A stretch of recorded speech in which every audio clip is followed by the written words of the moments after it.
It's another gloomy day for baseball in the Big Apple, but the good news is the tarp is off the field and the Twins are anxious to get back to work and get back in the win column this afternoon inside Yankee Stadium. This Twins-Yankees series on Fox Sports North is presented by North Dakota Tourism. Plan an unforgettable vacation. Visit us at NorthDakotaLegendary.com. Hi everyone, welcome to Yankee Stadium. I'm Audra Martin. Last night's loss may have taken a few hours to complete, but it only took about 15 minutes to get the feeling that it might end up being one of those games, unfortunately for the Minnesota Twins, and that's because right off the bat, Byron Buxton had an uncharacteristic error in center field. But the reality is, Byron Buxton is rock solid in center field. And it's something we don't see very often from Byron Buxton have an error because he's the Platinum Gold winner who's known for making highlight reel catches, saving countless amounts of runs for this team. But yes, last night he misplayed a line drive from the Yankees leadoff man, resulting in his first error since August of 2017, a stretch of 93 error-free games.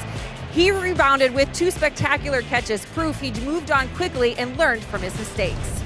It's just one of those things you got to let it go. You know, you can't let that affect what you do offensively and also the rest of the game. So it was tough, you know, especially me being all about defense. You want to help your pitcher out as much as you can. So, you know, that it started to get to me a little bit. So, you know, once the inning got over with, came in, gathered myself together and, you know, just went back out there and, you know, whatever. Everybody makes errors, blah, blah, blah. And, you know, just go back out there and play your game. Byron Buxton takes a lot of pride in his ability to change ball games on the base pass and, of course, with his glove out there in center field. And he was frustrated last night, but Dick and Jim, he was all smiles this afternoon, anxious to get back out there in center field, doing what he can to support Jake Odorizzi and help him get the win here today against the Yankees. Yeah, and I can guarantee you Jake Odorizzi will be thrilled to have him out there in center field because he's the best in the game. And Odorizzi has come up with 3 really good starts in a row. Particularly impressive because the last 2 starts against a really deep lineup like the Houston Astros. Yeah, and I think when we look at Jake Odorizzi, what he's done, although he's not overpowering the locations of his fastball, he gets a lot of hitters to swing and miss that high fastball, 4-seam fastball, even though it's not overpowering. And then he blends in, check these breaking balls down and in. He's really improved that. We're going to talk during the game about how he has shortened his stride just a touch, gets him over the top, better arm angle, and the results are pretty obvious. 4 hits, no runs, a walk, and 7 strikeouts in his last start. He'll be facing a Yankee lineup that's crippled because of injury. No Giancarlo Stanton, no Aaron Judge. But there's a guy in the middle of the lineup who's been hurt already this year, Gary Sanchez, who hits the ball about as hard as anybody in baseball. Well, you notice that pitch down and in. That's his happy zone as it is for most hitters. Got another one middle. And when you look at the numbers on the right, the average exit velocity, more miles per hour, hits the ball more on the barrel. I mean, just in general, he is the most powerful hitter probably in the American League, so the Yankees will tolerate a pass ball here and there to get that offensive production. 10 home runs in 18 games for Sanchez. We'll see if Jake Odorizzi can keep Sanchez and the Yankees in the ballpark. See if they can bounce back after a disappointing loss last night.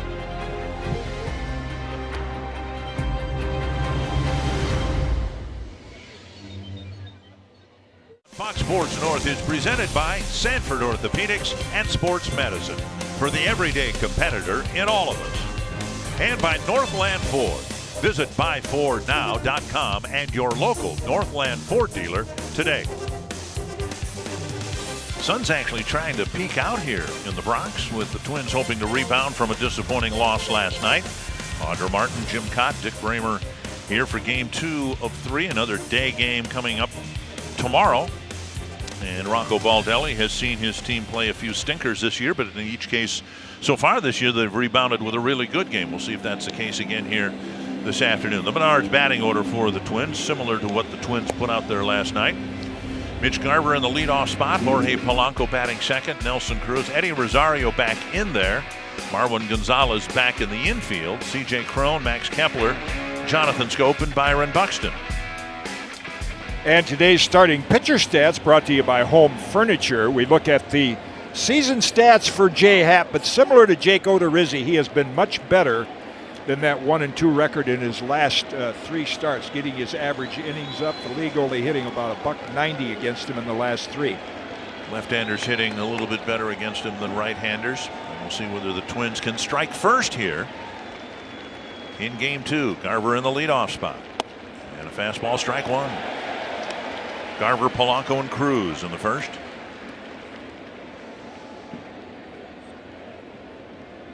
Twins went 29 games, saw only one left-handed starter, and now back-to-back starts by a lefty in this Yankee series. And there is strike 2.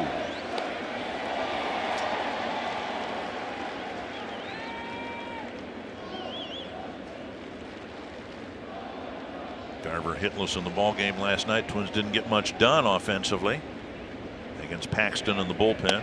There's strike 3. Mitch has taken 3 pitches for strikes to start the ball game. Good morning, good afternoon, and good night from Jay Happ. Yankees out in the field, and you might not recognize some of these names, but they played well enough to put the Yankees 5 games above the 500 mark. Brett Gardner, the veteran, is out in center field. Mike Tauchman, Cameron Maben on the corner and outfield spots. Andujar activated today. Torres, LeMahieu. There's strike 1. And Polanco now looks back at Mike Malinsky, the home plate umpire. Void at first, Romine doing the catching. 4 pitches, 4 strikes, and all of them taken. And a swinging strike, 0-2.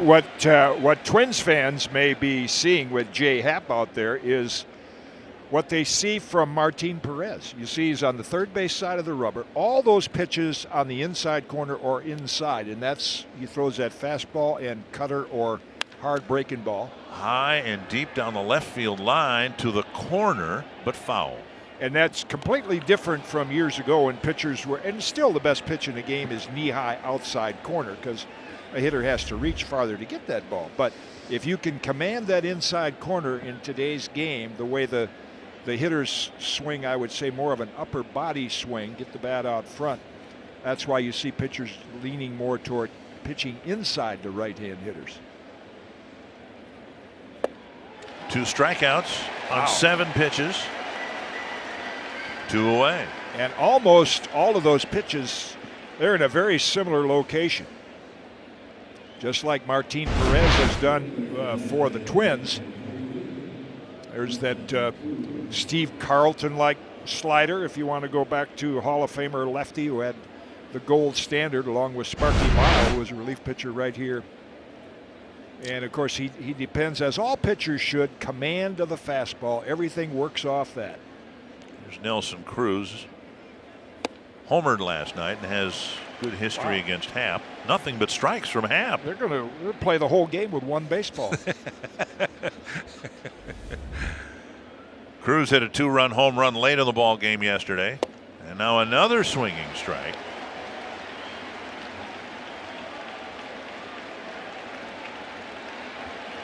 Not an immaculate inning because of Polanco's foul ball, but and now finally 1 out of the strike zone.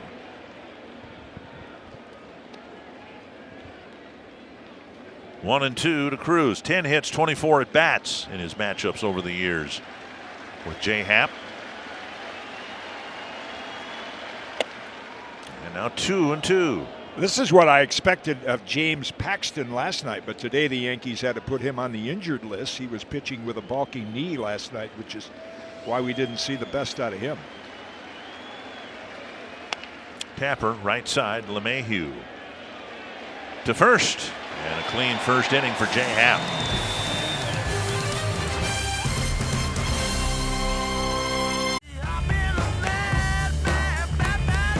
Jake Odorizzi got him looking with the fastball. Brilliant pitching by Jake Odorizzi.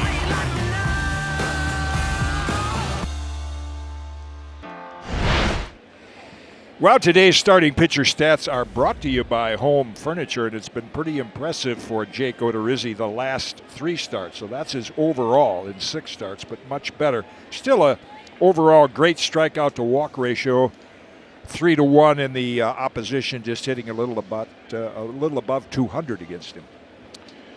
And he will face the Yankees, starting with DJ LeMahieu. and Luke Voigt and Gary Sanchez.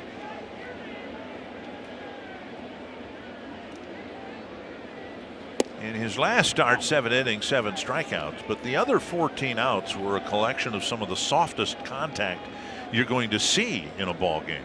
Weak pop-ups, weak ground balls. And Odorizzi gets ahead, 0-2. DJ LeMahieu, some Midwestern roots. I have relatives that lived in the Oostburg, Wisconsin area for years and went to school with DJ's dad. He's from Wisconsin. And 3 pitches, Odorizzi puts LeMahieu away. The Menards batting order for the Yankees with LeMahieu already heading back to the dugout. Luke Voigt has reached in 42 straight games. He will hit second, then Gary Sanchez, who's hit 10 home runs in 18 games. And then Miguel Andujar just activated today. Gleyber Torres, Brett Gardner, Cameron Maven, Austin Romine, and Mike Tauchman.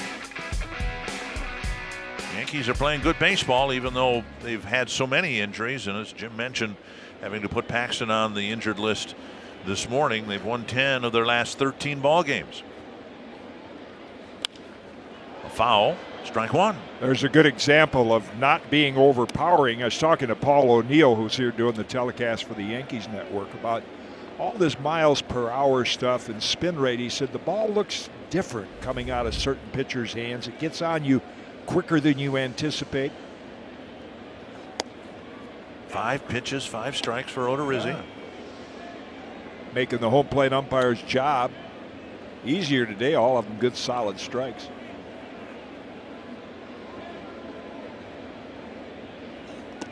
And now finally a ball, 1-2.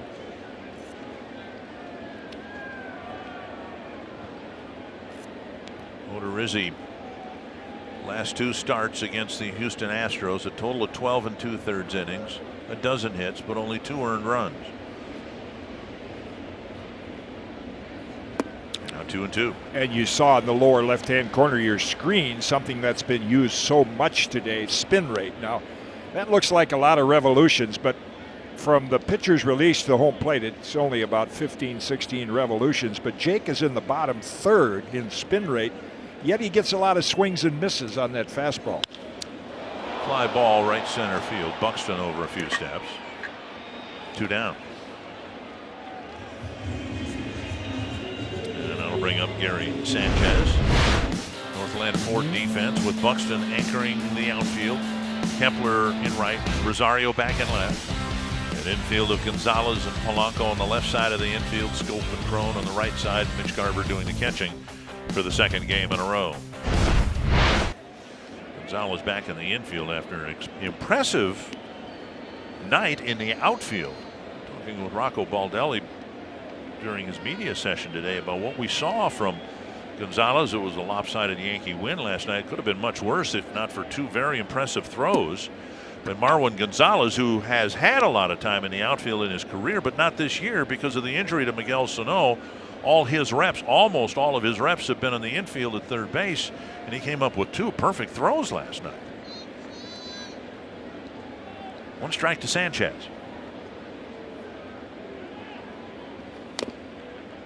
And now 2 strikes. Yeah, that was impressive, and here's a look at him. Not only the strength of the throws, but the accuracy. For a guy who hasn't had many reps in the outfield, check this out, right on target. They got Voigt by plenty at home. And another strong one into second base. 1 hop strike right there where the infielder can make the tag, and another out. Players who've done both talk about it's a completely different throw, and boy, with Gonzalez it really is, because we'll see him on the infield from third base throw sidearm, and those throws yesterday were over the top from the outfield. 1-2 to Gary Sanchez.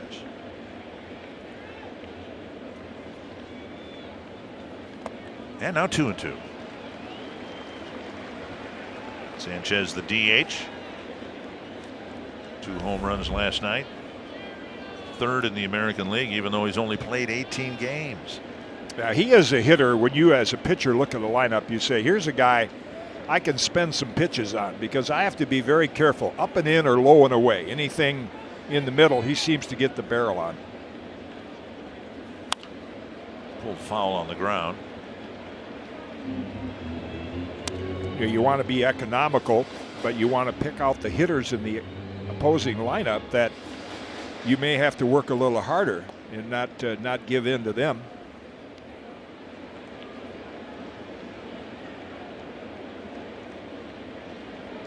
Odorizzi with another 2-2. Pop foul and out of play.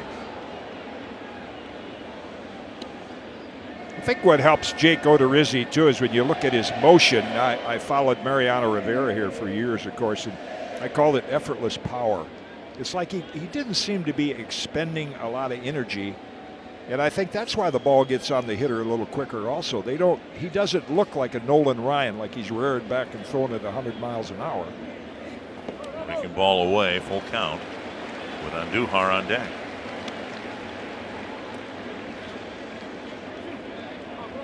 I guess if I'm pitching right now and looking at you don't want to give up the first run, I say, well, okay, I'm going to make him hit a breaking ball, because the guy in the on-deck circle hasn't had an at-bat against live pitching for quite a while. So I think I'd rather, no disrespect to Andujar, but I'd rather take my chances with him.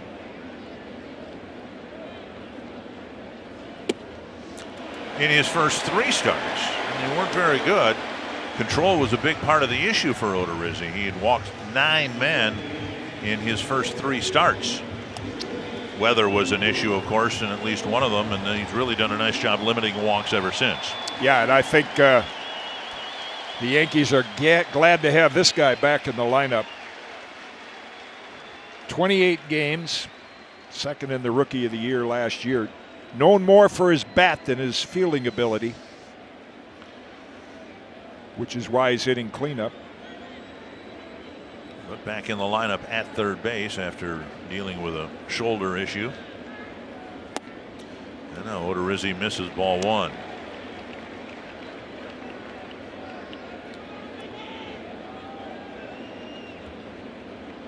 Seven innings for Odorizzi against the Astros, and he only threw 86 pitches. So he's not used to long innings like this. This is number 18 of the inning. And falls behind 2-0.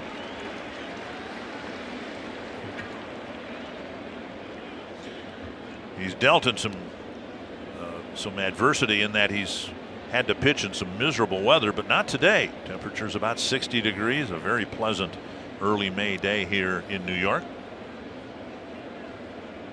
2-0. Big swing and a miss. So when we detail Odorizzi's pitches and we say fastball, those are, for most pitchers, 2 different pitches. A 2-seamer with the seams and 4-seam across the seams. Correct.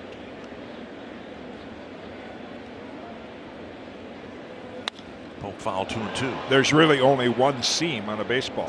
It That's forms right. an hourglass. So we always said cross seam or with seam. Right. The one with the narrow seam is the one where pitchers will get more sinking movement, and the one across the seam, the wide seam, and what they call 4, because 4-seam, the seam is rotating as if it had 4 seams, and that's the one they try to ride high, which Jake Odorizzi's had a lot of success with. Trying to wrap up the first inning. Close, but missing 3-2. And Odorizzi with an extended look toward Mike Malinsky. Took a long peek in, like, where was that pitch? Pitcher and catcher will try to read early in the game what they're getting from the home plate umpire in terms of borderline. There's a look at the crew. Rob Drake had a rough night behind the plate last night. Neither team happy with his strike zone. And there's ball 4, back-to-back walks. That'll get Gleyber Torres a chance with 2 men aboard. Garver stepping out in front of the plate, and I don't know if he's going to go all the way to the mound or not. Just going to give some signs, or nope. Stayed on the dirt. I'm not even sure where the line of demarcation is to constitute a trip to the mound. Yeah, that's a good point. For long, we'll see a white line across. If you cross that line, it's a trip to the mound. Well, here's Torres. And suddenly the Yankees have a threat in the first inning thanks to a couple of walks.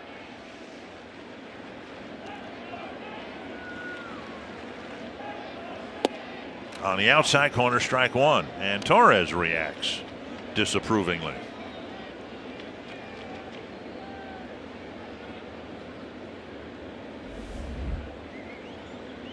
Good numbers across the board for Torres. Hit cleanup last night, down a notch here today.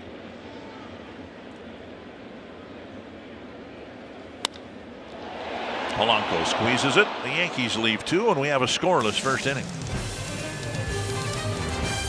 Yankee Stadium. We have some scoop from the clubhouse. Willians Astudillo was out on the field today doing some light running, and he actually caught a bullpen session today for the first time. He said both felt great, and Rocco Baldelli says he's leaning towards not having Willians Astudillo have to do a rehab assignment. And as a horse owner and breeder, Rocco Baldelli is looking forward to today's Kentucky Derby. His pick is a horse named Game Winner.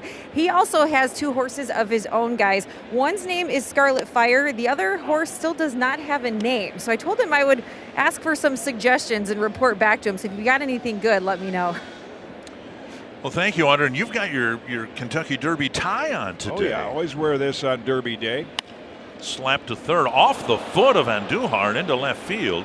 And Rosario will reach and hold up at first. We'll wait and see whether he is given credit for a hit. I'm guessing that will be an error, but the Twins at least get a base runner to start the second inning. Looked like it may have caught the edge of the grass where it meets the dirt. Took a bit of an irregular hop. But again, Andujar known more for his hitting than his fielding. Pretty well hit ball, and there's been a few of those for Rosario. It is ruled an error, and now his hitless streak is 0 for 25. He's aboard here for Marwin Gonzalez.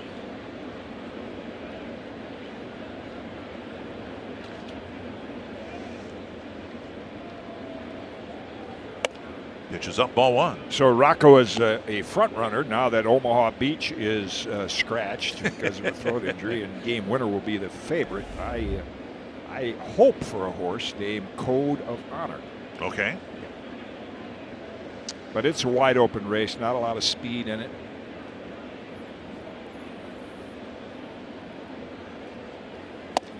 I say speed. They're all fast horses. So they wouldn't be in the Derby. But a closer likes, a Code of Honor likes a lot of speed up front to tire them out and come from back. But it's always an exciting thing to watch.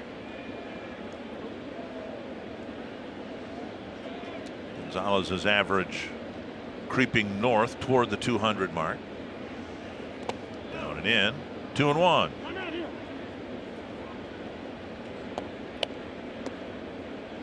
Have a really good utility player in Marwin Gonzalez. We saw that last night when he made a couple of nice plays in left field. Another utility infielder, Adam Rosales, was sold to the Cleveland Indians today. Rosales was in camp with the Twins, was at Rochester, dealt to the Indians. 2-1. Twins trying to build an inning here in the second. Taken for a strike, 2-2. And Gonzalez shakes his head from side to side. And here's Malinsky to come up and engage him in a bit of a chat.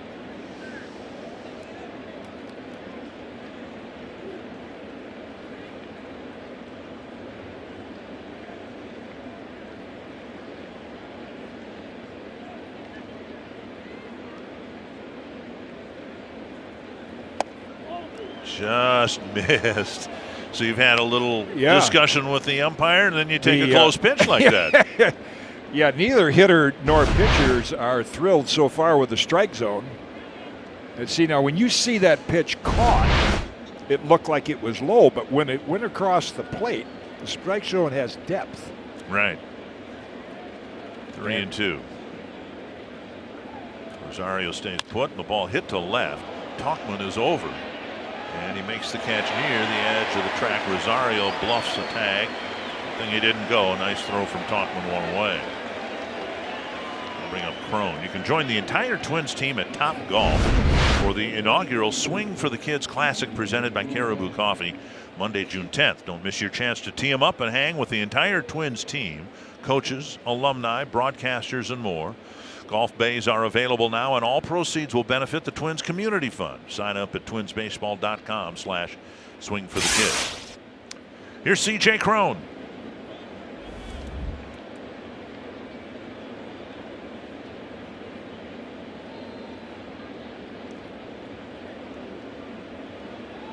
And a flip to first. Twins haven't done much running, in part because they've done so much hitting the ball over the fence. Asking Rocco Baldelli about that. They've got some guys. Rosario's got good speed. He can steal a base. But paraphrasing the manager, we've got good hitters 1 through 9. We want to let them hit with men on base. Yeah, depending how your team is made up, I think now front offices right down to the uniform personnel running the team, they don't feel like they want to give up a potential out with the ability for most guys to hit extra base hits and hit home runs. Dribbler. Duhar's going to have another chance, and he fires. Cron retired. Rosario goes to second. 2 down. I was fortunate to be with the 1982 St. Louis Cardinals. We hit 67 home runs as a team. It stole the whole team. Yeah, it stole 221 bases. So that the makeup of that team was you did run a lot. There's a little chopper, and Duhar gloves it and gets Cron by a step. Here's Max Kepler, lefty-lefty matchup. Hit to the outfield should put the Twins on the board. Kepler so far this year 3 for 21 against lefties, with a home run and 4 runs batted in. Popped up. It is back and out of play. 1 strike. Yeah, Max has been getting just under the ball with all of his swings. Last night, some infield pop-up, short fly. Again, going back to Paul O'Neill, who was such a great hitter, he said all the emphasis on launch angle, but still, to start your swing, you're swinging it actually to get on top, particularly the high pitch. Eventually, it'll launch and go in the air, but it starts from top to bottom. And bouncer foul, 2 strikes.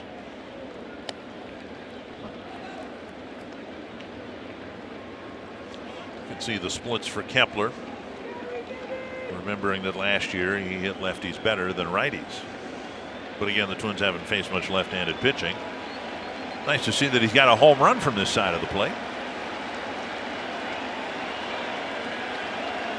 2 strikes from Happ to Kepler. Popped up. And on the outfield grass, LeMahieu makes the catch. Twins get a Yankee air, but can only get Rosario to second base. Still no score. The win, as you see, no score going to the bottom of the second, is play a clean game. I thought Rocco assessed it quite accurately in his media gathering. He said, you play a team like the Yankees, high quality team, they're going to win more games at home than on the road, and in order to beat them, you just have to play a good baseball game. Pitch well, play better in the field than they did last night, get some timely hits. Twins had a stinker in Houston a week ago on the last road trip, and came back and played a better ball game and won the next day, fouled back to the screen. But really, when you play as poorly as the Twins did last night, the ballpark you're in or the team you're playing is irrelevant. The Twins would have had a hard time beating anybody last night with the mistakes they made. Reminds me of when we went through a tough time with the Cardinals. We weren't playing very well, and a line that Whitey Herzog came up with, which I'll share with you in a moment. My dad took me to see the American Girls Professional League back in the 40s during World War II, when that was popular. League of Their Own, the movie. And Whitey said, you guys are playing so poorly, you couldn't beat the Fort Wayne Daisies. I said, Whitey, I saw them play. They were a pretty good ball club. 2 strikes. Now, you said that. I mean, he was saying this in front of the whole clubhouse. Yeah, just to break a little humor. 1 and 2 to Gardner, then Maben and Romine in the Yankees second.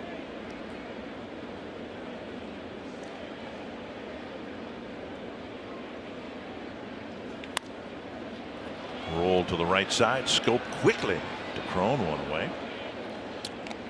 Well, Jake Odorizzi, we talked about his last 3 starts, and the one thing Wes Johnson has worked with, not only him but all the pitchers, is a little shorter stride. Now, a pitcher I know this from experience. It will feel like it's a lot shorter. Watch how he wedges his foot and his ankle against the rubber, using it like a sprinter would use the starting block. Wes has all these little particulars from a biomechanical standpoint, Wes with a degree in kinesiology, that can help the pitchers. What the shorter stride does, there's a look at Wes Johnson. Remarkable, never any experience in professional baseball, but very successful in college baseball, and love to talk pitching with him. A lot of good ideas. But I think in Odorizzi's case, and we'll see it tomorrow from Pineda, just a slightly shorter stride gets you on top of the ball. Also, like golf, it gives you a separation between your hips and your upper body. Creates a little more torque. And that's what this has done for Jake Odorizzi. It's improved his breaking ball. They can get down to so many little mechanical things, biomechanical things, even like guys that have good ankle flexion can wedge their foot against the rubber like Jake Odorizzi does. Ankle flexion. Oh, yeah. Well, I know that's one of the first things I do is do ankle circles in the morning. When you go to a training center like Titleist Performance Institute, the first thing they'll check is your ankle stability, mobility. Okay. Like a racehorse, no hoof, no horse. Inside 2-2. Got to have good footwork. Yeah. 2-2 to Maben, then Romine. Well, the Twins travel with all the technology that they had in spring training, you know, the TrackMan, all of this stuff to analyze bullpen sessions, even tapper up the line and a foul ball. Yeah, I like all of that from a biomechanical standpoint. I would have loved that to find out how to improve my technique. But when I'm on the mound, then I own everything out there, because when I pick up the morning paper, I see losing pitcher or winning pitcher. I don't say losing analytic department or losing coach. It's losing pitcher. So you own it out there. 2-2 to Maben. Up the middle. Scope backhands, fires. Nice play on each hand. We've seen Cron do that so many times, to have a soft backhand to dig out those low throws. And again, we talk about the ground balls that go through that in normal positioning would be outs. But here's a case where the shift. Look at Scope. He's almost in center field. Backhand play. Off balance throw and a nice pick on the other end. Jonathan told me during spring training, of course, he was signed as a shortstop, and the Orioles had J.J. Hardy there and Manny Machado on the left side of the infield, so that's why he's one of the taller second basemen you'll see, showing some shortstop range and still has a bit of a shortstop arm. Yeah, we have another tall second baseman there today, too, I think, in LeMahieu. Yep. 1-0 to Austin Romine. Foul back, 1-1.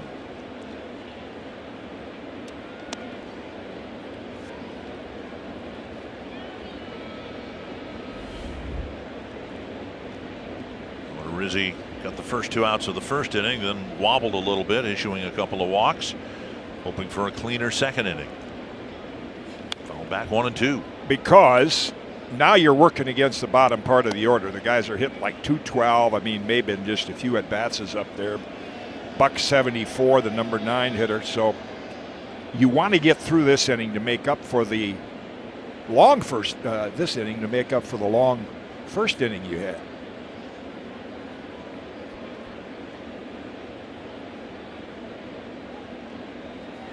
Now down and in, 2-2. Neither team with a hit. The Yankees committed an error putting Rosario aboard, and Odorizzi issued a couple of walks.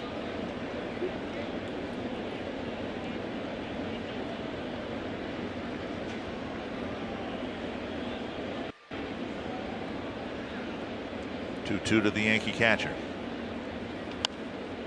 And fouled away. Boy, just a nice, quiet, relaxing day at the ball yard. Nothing like it. I wish that every homestand a team had to play a day game or two. Because? Because that's why the game was created, to give you a little diversion on a nice spring or summer afternoon, get your mind off other things, and watch a baseball game. Right center field and deep. Buxton is over, glides, and makes the catch on the warning track. And Odorizzi has his 1-2-3 second inning. The Twins Yankee series on Fox Sports North is presented by North Dakota Tourism. Plan an unforgettable vacation. Visit us at NorthDakotaLegendary.com. With Audra Martin, Jim Kaat, Dick Bremer here at Yankee Stadium. And the Twins will send up Jonathan Schoop, Byron Buxton, and Mitch Garver against Jay Happ.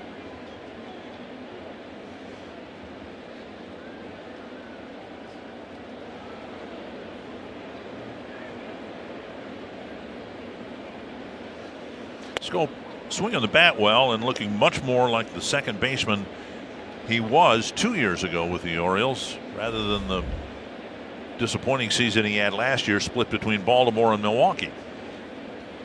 Big cut and a foul back. Schoop 2 years ago with Baltimore hit .293, 32 home runs, 105 runs batted in.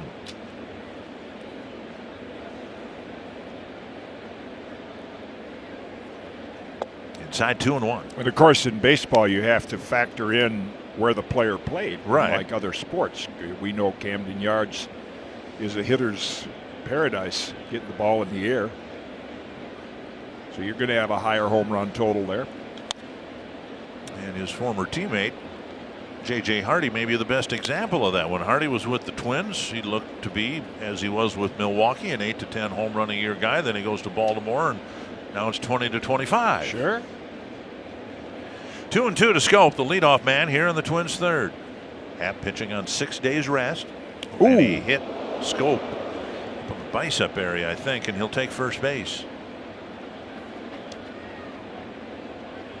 So the leadoff man on again without the benefit of a hit. Yeah, tried to bury that fastball. Appeared to be a fastball inside. Hung on to it just a little bit too long. See the target up and in, but a little too far. Well, here is Buxton. Batting average dipping below .247, but he's facing Happ, a guy he's had a lot of success against. 4 hits and 6 at bats. Up and away, ball 1. Back to the example of a hitter in a ballpark. I crossed paths yesterday in the tunnel underneath with Johnny Damon. I ran into him as well. Yeah, and Johnny came over here and took advantage of that. Yes, he did. Ball. Hit 25 or 30, I think. 1-0 to Buxton. 2-0. Hitters count. Happ's done a good job in 2 innings of staying ahead of the hitters. A lot of first pitch strikes, but now the best hitting count that a Twins hitter has had so far.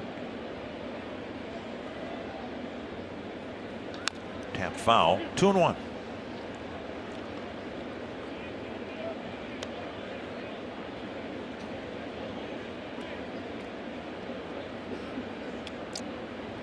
Long look at Tony Diaz, the third base coach.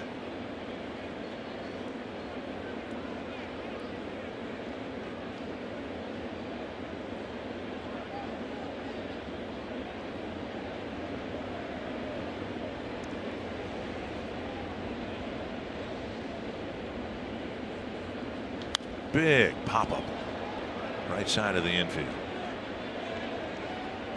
Mayhew stays with it, makes the catch on the infield grass, 1 down. We'll bring up Garver. Twins fans, if you can't catch the games on TV, stream them live on your mobile device with Fox Sports Go, presented by T-Mobile. Download the app, take Fox Sports North and Twins baseball wherever you go. Schoop still at first, 1 down, and now Garver, who took 3 strikes in his game-opening at-bat. Yeah, it is unusual to take 3 in a row. Almost gives you the thought that, is a hitter going up there guessing the first hitter of the game?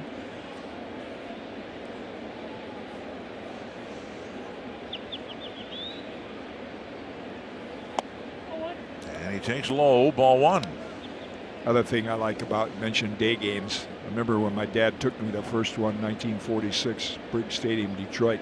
The greenest grass and the whitest uniforms I had ever seen. You don't see that at night. Yeah, that's right. You don't get that view at night.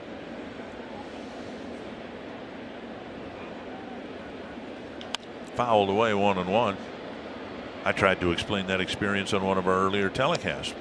Growing up in western Minnesota, watching the Twins on black and white TV, and then you go to the ballpark and it's emerald green grass. Oh, yeah. Not the gray grass that I saw on TV. And Dick Erickson took such great care of that Metropolitan Stadium out there in Bloomington. 1-1 to Mitch Garver.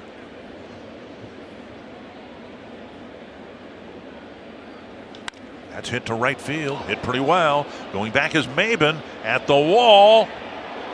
That ball is gone. A 2-run home run for Mitch Garver. Going to the opposite field. Right.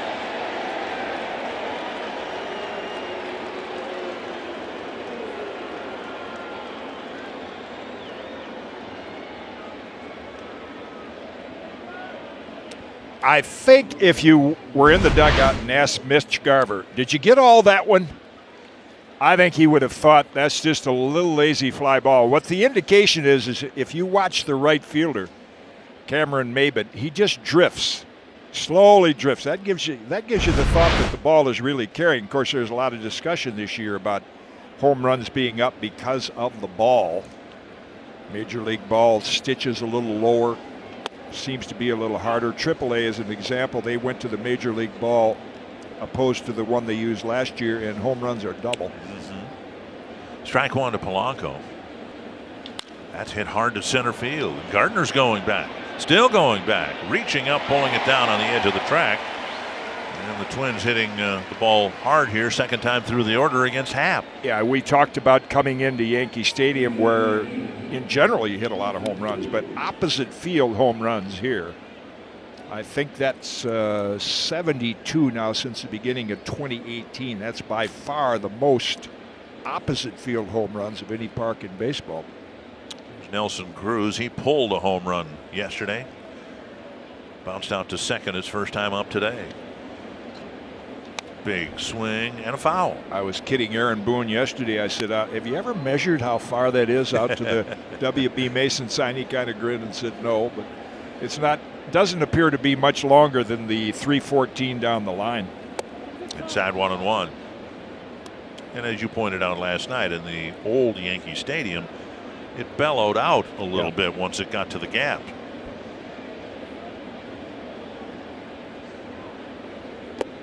And now 2-1. Only one hit in the ball game. Garver's home run with Scope aboard.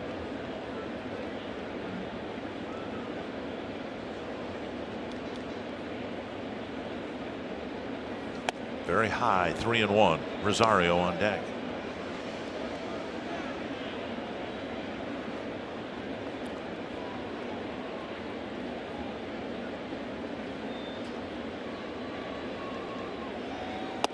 And he takes a strike to fill the count. Inside part of the plate again, and going back to what Happ is doing, and I can see why a left-hander in this park would do that. You want to keep them from doing what Mitch Garver did. Cruz strikes out, the inning ends. Scope hit by a pitch, and then Garver with a home run to the opposite field, and the Twins take the first lead.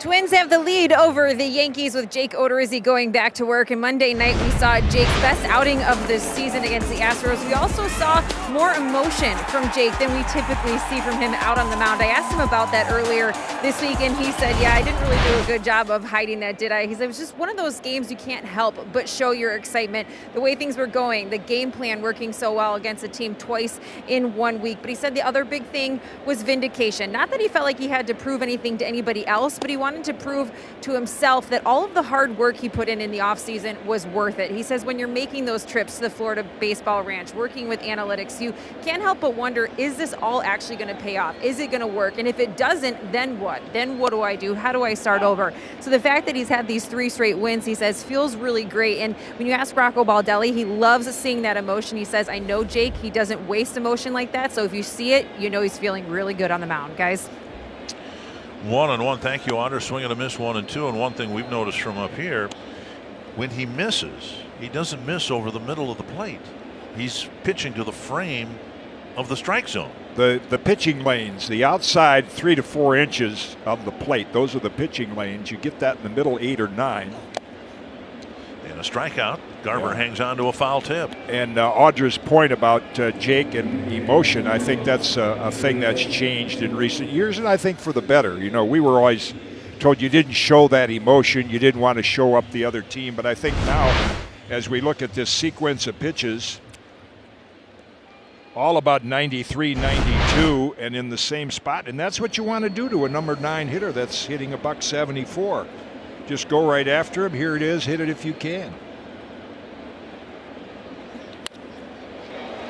Out of the reach of Polanco.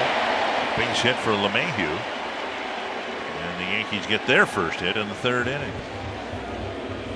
I'll bring up Luke Voigt. Well, you mentioned about not showing emotion, but yet I can remember. I watched it once or twice this offseason. You struck out Don Zimmer once. Yeah.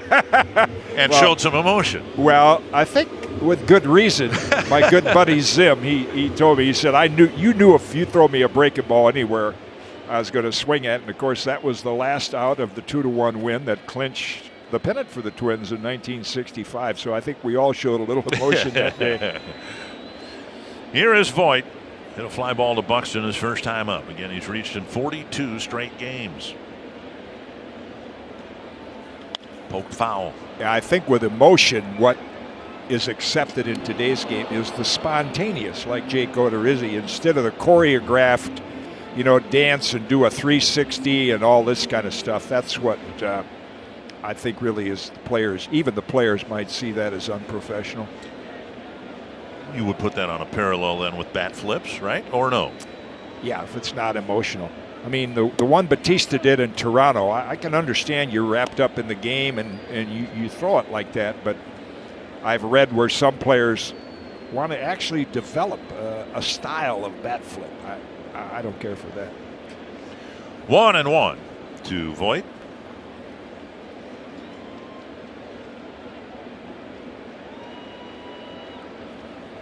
Smothered by Garver. Mentioned that Odorizzi's gotten a lot of soft contact in his last 3 starts, but he has not gotten a ground ball double play. Most of his outs are recorded up through the air. He has gotten a couple of ground outs in the ball game here today. No one's stolen a base against Odorizzi, although LeMahieu's got a fairly healthy lead. Close. Boy, quick footwork. Best in my time, you might remember an old veteran right-hander from Kansas City, Steve Busby. Yeah. For a right-hander to have a good pickoff move, it's all about the footwork. Now, that is borderline balk because the rules say you can't spin and throw. Twins are looking at it. They may challenge it. They're going to challenge it. The throw was right into the rib cage of the runner, and it looked on replay as if as Crone caught the ball, the tag was already applied. Let's take a look.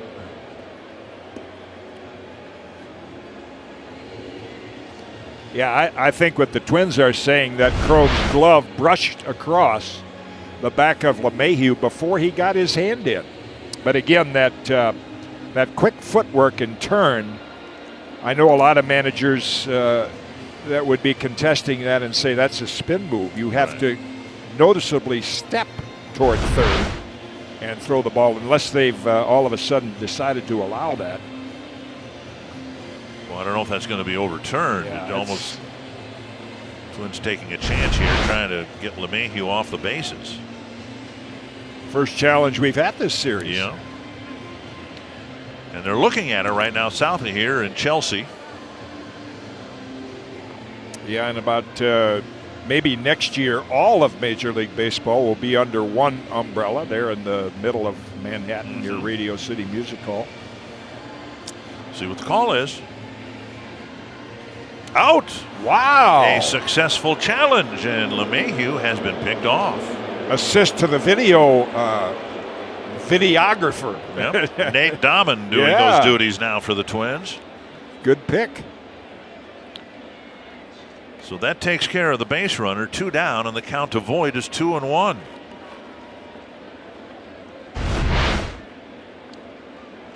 Oh, that's a great shot there, guys. You can see that the hand has not quite reached the bag where Cron has brushed the tag across the back of his jersey. And now 2-2. Mentioned a time or two that when we were here in New York earlier this year with the Mets, I went through the replay center, and I've got so much more appreciation for the technicians who get that angle, the one we just showed you, and many, many others, to definitively get the right call made on a challenge. And Odorizzi picks off the runner, then strikes out the batter and faces just 3 men. Wow, here's Garver with a lazy fly ball to right field, it looked like. And then Maben just drifts and drifts, and it ends up being a 2-run homer. And then Jake Odorizzi with a big strikeout. 3 innings, just 1 hit, and that very timely pickoff results in a 2-0 lead for the Twins. Each team has but 1 hit. Eddie Rosario stands in the box hoping to break an 0-for-25 skid. And a little pop fly in the short left center field. And it's now 0-for-26. Rosario hit a home run against Alex Cobb in his first at bat of the first game of the homestand and hasn't gotten a hit since. 1 down. Here's Marwin Gonzalez.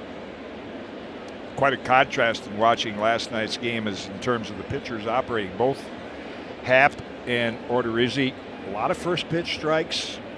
Jake had a rather long first inning, but they're trusting their fastball. They've got good command of that. Their other pitches work off command of the fastball. Taken low by Marwin Gonzalez. Kyle Gibson didn't really get the best of it last night. Talking to Wes Johnson, he said, yeah, he did get backed in a corner where he probably used his breaking ball too much. I'd like to see him use that high fastball a little more. 2-0. And Wes I love talking pitching with him. We had a nice session today about not just the mechanics, but how important it is to command your fastball. That's the #1 thing pitchers have to be able to do. Drilled to left center field and down for a hit. Gardner fields it on a hop. Gonzalez, the ball's sounding different coming off his bat now over the last few ball games. Hit that one solidly for a single.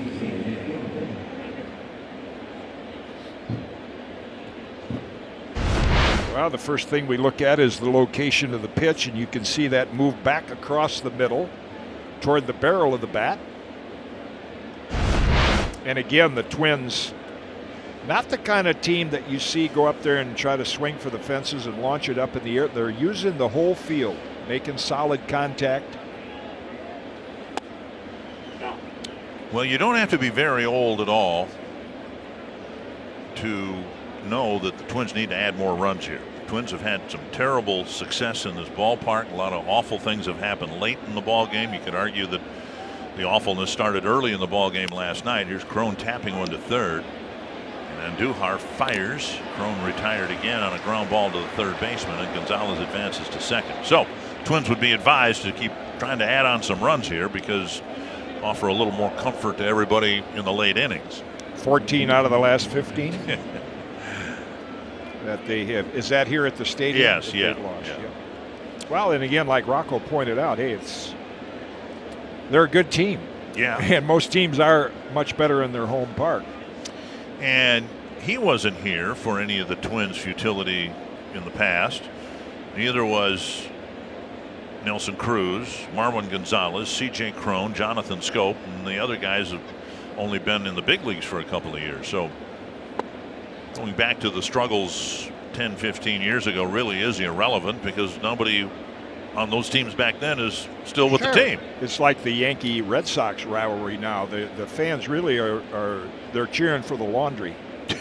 because the players inside the uniforms have changed. They're all buddies. They play for both teams. 2-0 now to Kepler. Johnny Damon, a good example. He was with the Red Sox and came over to the Yankees.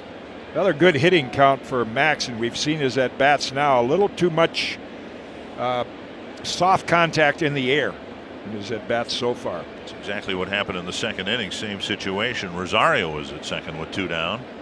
Had a favorable count and then popped it up. Now it's 3-0 with Schoop on deck.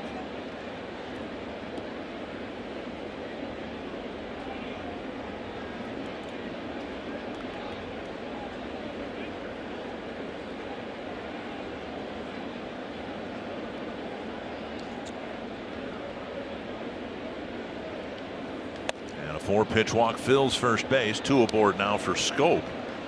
And a chance for the Twins to get some of that insurance. Friday, May 10th is University of Minnesota night at Target Field. A limited number of University of Minnesota theme night ticket packages are available that include your ticket to the game, plus an exclusive Cobra themed U of M Twins cap.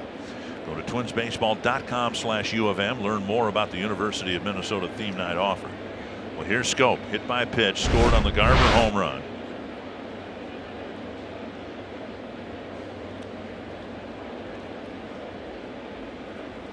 Big swing and a miss, and Schoop tried to dial a long distance there. I think he thought after that walk to Kepler, which was very surprising. It almost reminds me of something that I would go through against a left-hand hitter. All of a sudden you'd walk him on 4 pitches, and what happens when you come out of your motion, the first thing you see is the hitter. Right. And instead of focusing on the catcher's glove, and those 4 pitches to Kepler weren't even close. 1-1.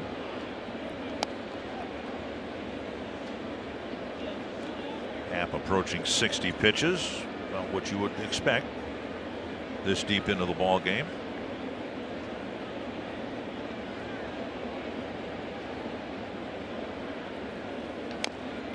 It's fouled back. Twins won the season series, swept the season series against the Orioles, largely because they got a collection of big 2-out hits. That's what Schoop's trying to get here for the Twins. 2 men are out there. They've got the lead. I think in the back of their minds they know the chances of this game ending 2-0 aren't very good.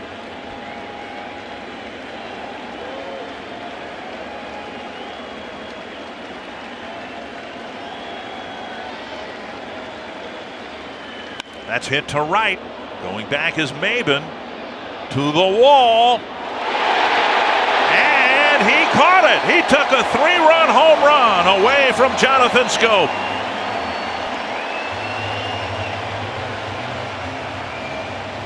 Reaching over the wall and bringing it back for the 3rd out.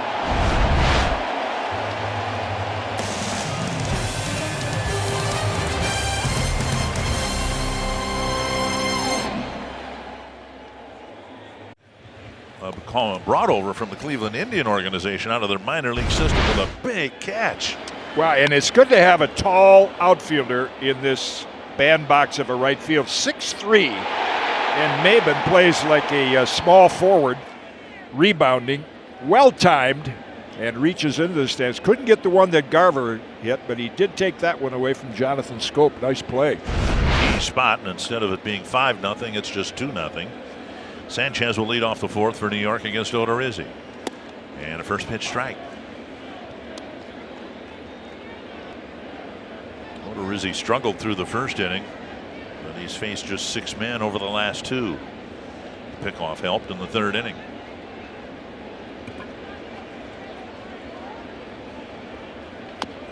That's chopped foul, 0-2. He's trending just the opposite of Jay Happ. Yeah. Happ with 2 very economical innings, 1 and 2, and now he's started to see a little more traffic on the bases, and fly ball for a home run, almost 2, and Jake is getting more economical.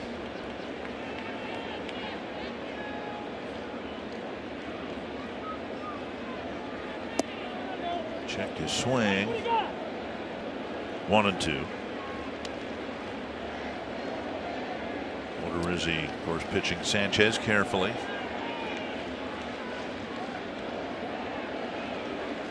Just his 55th pitch of the ball game.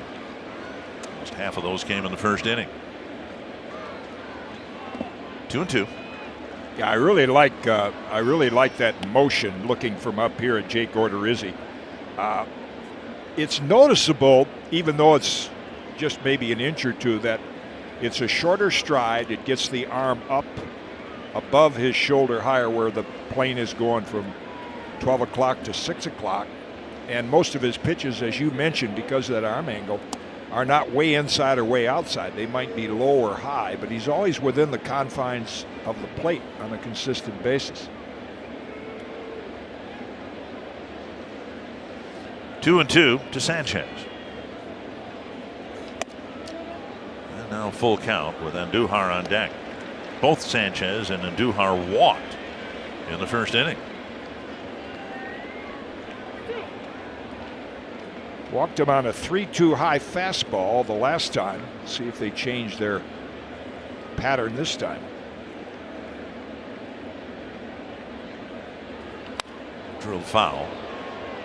Boy, it's a good thing that netting is there. I did many a game when Gary Sheffield was here, and he could hit some rockets down that line foul just where Sanchez hit that one. Now, fortunately for the fans, they have protective netting there. Because of an incident a couple of years ago when the Twins were here. A little girl was hit by a foul ball, and really unpleasant scene. And now breaking ball. Sanchez takes it, and he'll walk to first. Leadoff walk here in the fourth inning. Here's why Odorizzi's had to pitch Sanchez carefully twice, because he's so potent at the plate. Triple threat looking at Judge, Gregorius, and Stanton not in the lineup. They're all hurt. Gregorius will come back in the middle of the year sometime. They're still not sure about Judge, who has the oblique injury. Boy, that's a lot of home runs they're missing. Yeah, and so Sanchez with his 10 filling the void. Here's Andujar. Drew a walk his first time up.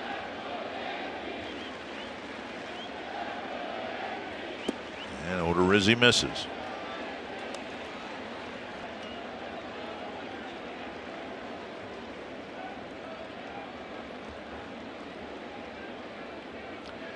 Andujar out with a shoulder injury. There was some concern that it was more serious than it has turned out to be.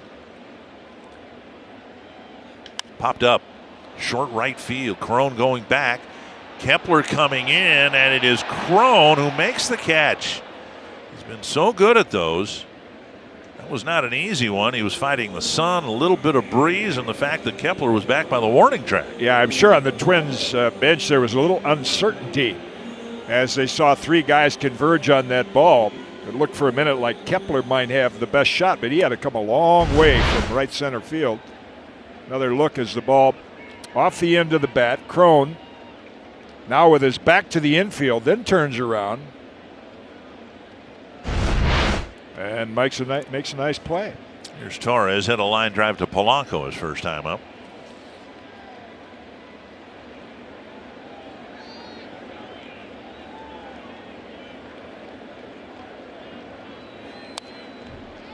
Foul back to the screen, one strike, and the Twins, of course, in a pull shift, using shifts more frequently now, right and left. And you look at where they're at, and we've talked about this before, but imagine a ground ball now hit directly to Polanco. Now, there's a double play that can be had, but Scope, the shortstop, has to run to the bag with the throw coming from over his right shoulder, something that's unnatural for a second baseman. Yeah, there's been a couple plays like that where they have not converted the double play because of that reason. So, but I guess teams with the shift figure, well, we're going to get one sure out, and we're willing to sacrifice the potential double play to do that. Making that plays a lot safer now than it was a few years ago when the runners could still barrel into the middle infielders, but 2 strikes to the batter. I wonder whether the willingness to have a pull shift for a right-handed batter is encouraged, because now Scope can go to the bag, maybe field the throw, and not end up in left field with the runner coming across. Right. No fear of that happening. That's a nice block there by Garver. You could tell Torres is almost like Javier Baez of the Cubs. Big swing, swings hard, Anything close, you're usually going to get him to offer at. Pulled foul between Phil Nevin on the line. 1-2. Odorizzi trying to pitch around his leadoff walk here in the fourth.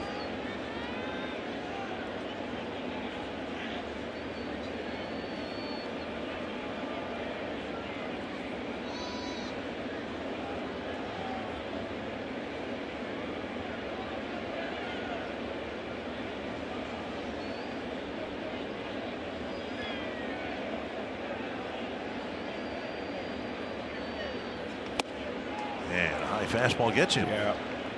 2 down. It's not always the pitch, it's how you got there.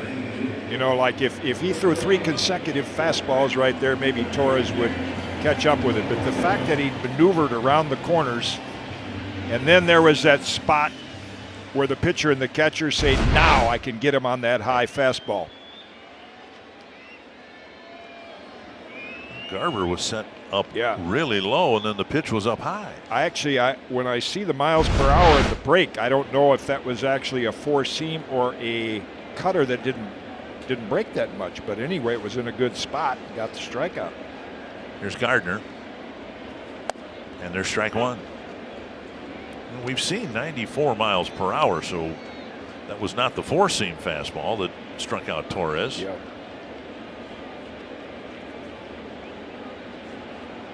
So much focus has been on Martin Perez and his recaptured velocity, but I think it's fair to say that Odorizzi has rediscovered some velocity as well, whether it's the mechanics that he worked on independently or what he's been working on with Wes Johnson. Last year we saw a top end of maybe 92, but now we're seeing 94. It's probably a combination of each. I can understand in listening to Wes how that shorter stride builds up a little more torque. Separation between the upper and the lower.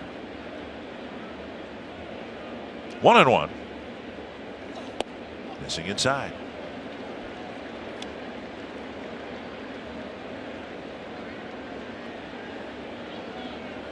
Brett Gardner's been a good little player for these Yankees. Longest tenured Yankee. It's a lot of big hits for him. The average isn't up there. Good base runner, good outfielder. You think of everything around him that's changed on this Yankee team. Managers, coaches, players. And now 3-1. Yeah, dangerous pitch right here. Dangerous from Odorizzi's standpoint. Again, mentioning Gardner, there's his career numbers, 101 home runs. You know, not jumping out at you like Hall of Fame material, but it's situations like this where he's been a big part of their offense.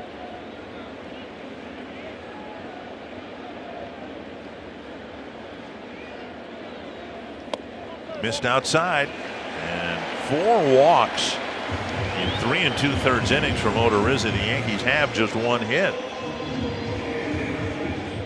First and second, 2 down. Twins fans, play ball is MLB's initiative to inspire all forms of baseball and softball participation, making play opportunities available and fun for everyone. To find a youth organization near you, go to playball.org/playballnearyou. First and second, 2 down, and now Cameron Maybin. Maybin with all of 16 at bats as a Yankee. 4 hits, a couple of doubles. In a way, it kind of reflects how desperate the Yankee situation was in the outfield with all the injuries, that they went and got Maybin, who was at Cleveland's AAA team, and the Indians themselves need outfielders. And he ends up being here. There's a pitch up, and now it's 2-0. I think that's where you trust your scouts. You know, you've got scouts looking every day at players all over. Wes Johnson spotted something right now, which gives me a chance. I need to apologize for last night talking about Sergeant Slaughter, Bob Remus. I know it was the Minnesota, the conference out there, but it was not Chaska where he went to, but he is the pride of Eden Prairie. Right.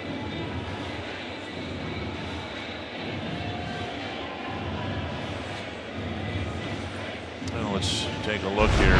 Twins were a little frustrated with the strike zone last night. Yeah, that's the same pitch that struck out Torres. Yeah. I think that last-minute break maybe fooled the home plate umpire. Maben's already had a big impact in this 4th inning. He took a 3-run home run away from Jonathan Scope. Now he's got a chance to do some damage here with 2 men on base and a 2-0 count.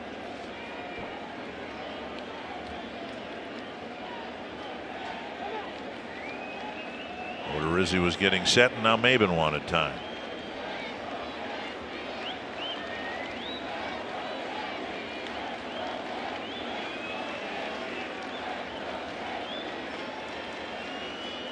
Foul back, 2-1, 94 again out of the hand of Odorizzi.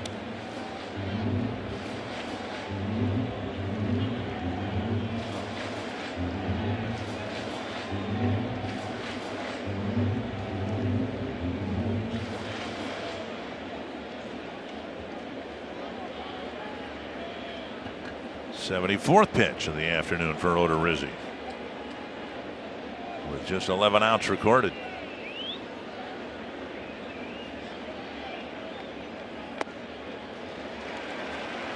Missing 3-1. Austin Romine on deck.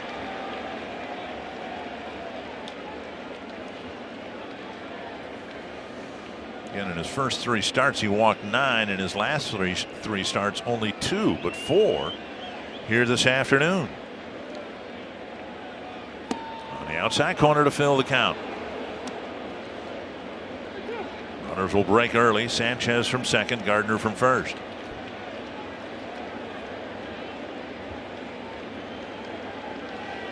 In the first, and the 25th coming here in the 4th.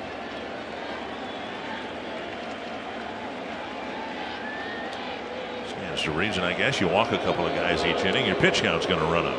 Yeah, I think a lot of that is the ballpark we've talked about too. The pitch to Gardner, that's pitching to the scoreboard in the ballpark. 2-0 game, 3-1 count. You're not going to give him anything to pull. He missed the outside corner.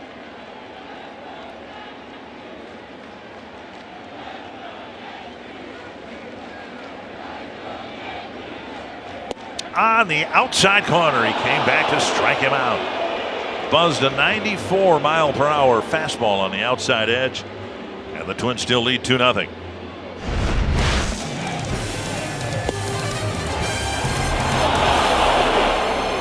The 4th, and that typically is a Star Wars promotion in Major League Baseball. They're giving away CC Sabathia bobbleheads by CC Sabathia. That's pretty cool. Guessing he's a Star Wars fan. Twins won't have to face him in this series. He'll start Monday instead.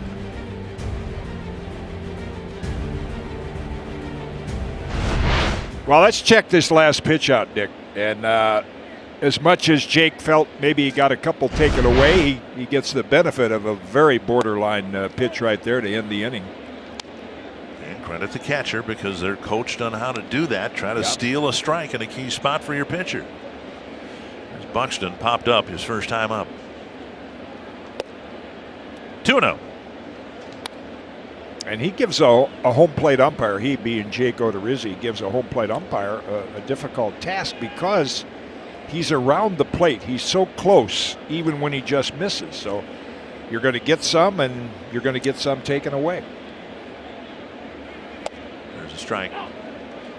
Did Earl Batty frame pitches for you? Earl was a great catcher. We didn't call it framing. They kind of received the ball and brought it into them. Framing was, we got our pictures framed, but I don't know if we got our pitchers. Our pitches framed. 2-2 to Buxton, leading off the 5th. But he had such a nice, quiet target. And I like catchers sit right behind the plate. Golf to left center field, down for a hit. Gardner better hurry. He won't get there. And Buxton flying around second base. He'll hold up there. A leadoff double for Buxton as he drills one to the deep gap in left center.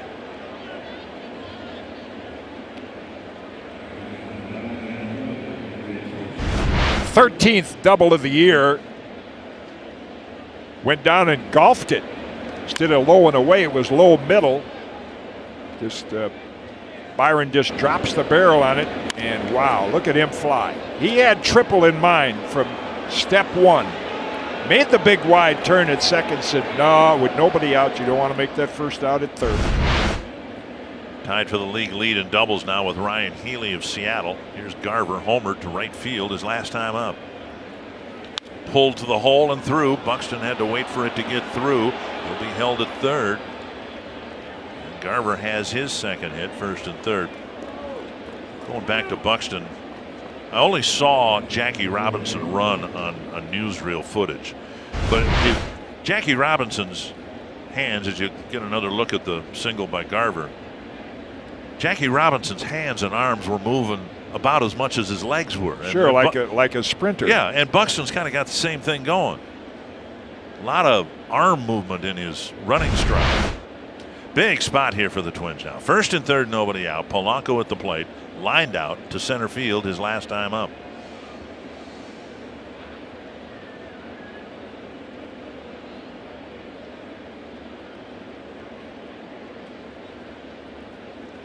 Fouled back, one strike. Little stretching going on in the Yankee bullpen, but no activity yet.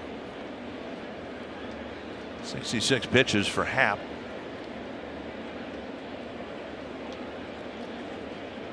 Twins have just 4 hits, but they've come in the last 10 plate appearances.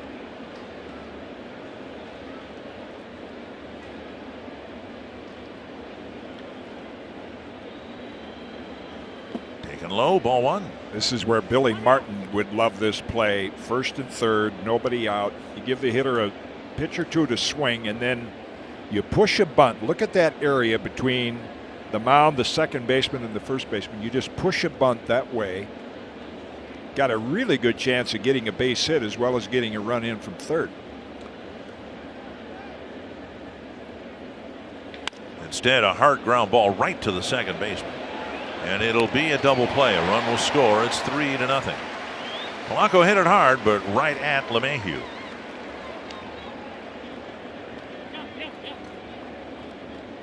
Buxton trots in from third, 2 away.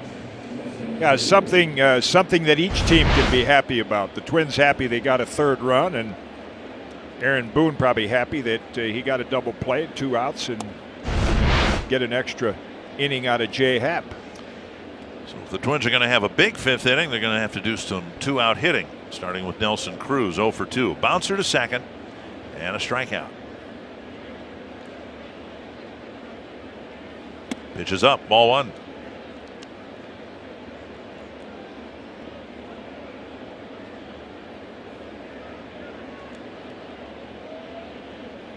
Big swing on the off-speed pitch, 1-1.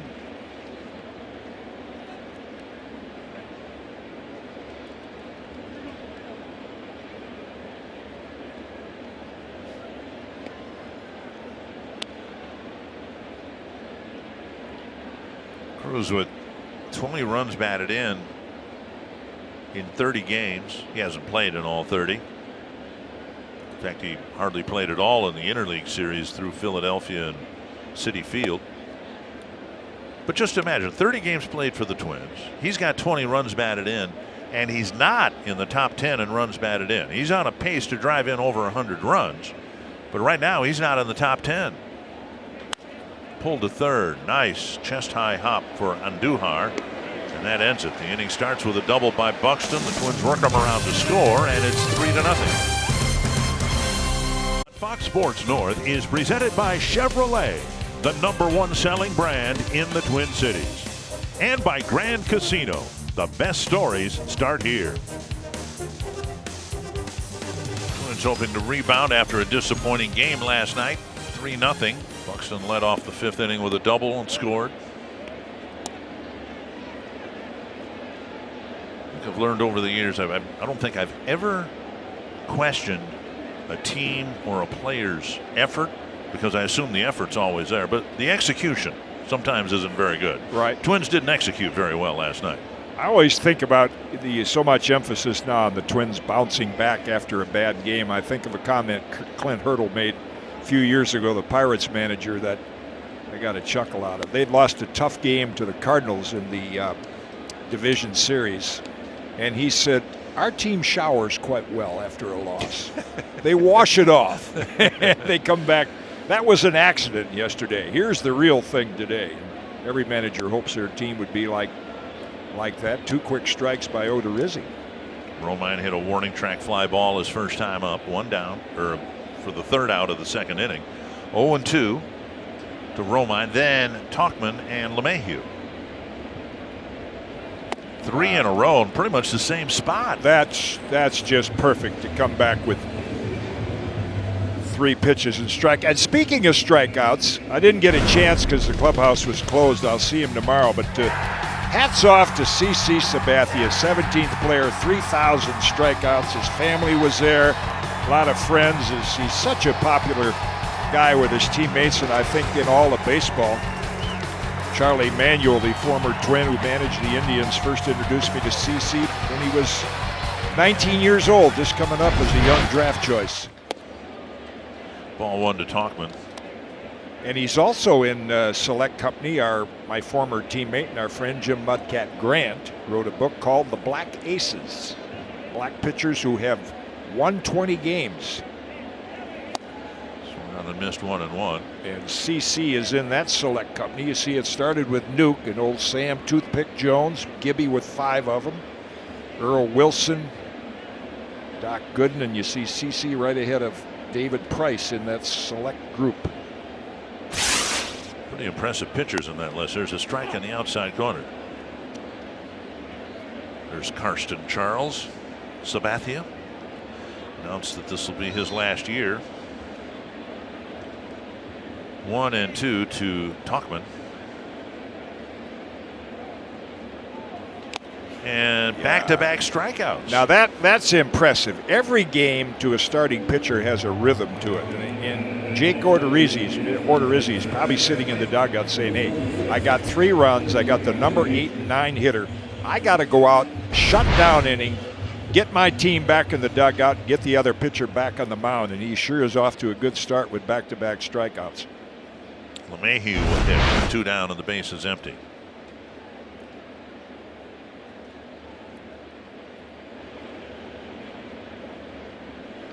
And a strike over the inside corner.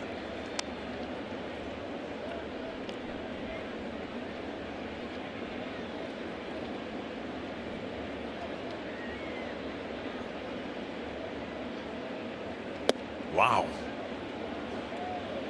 Linda Ronstadt fastball there, blew by you. Tug McGraw and I had those little names for our fastball. The Piggy Lee was, is that all there is? Fouled away. 2 strikes. Odorizzi trying to polish off LeMahieu and finish off a really impressive 5th inning with a 3-0 lead.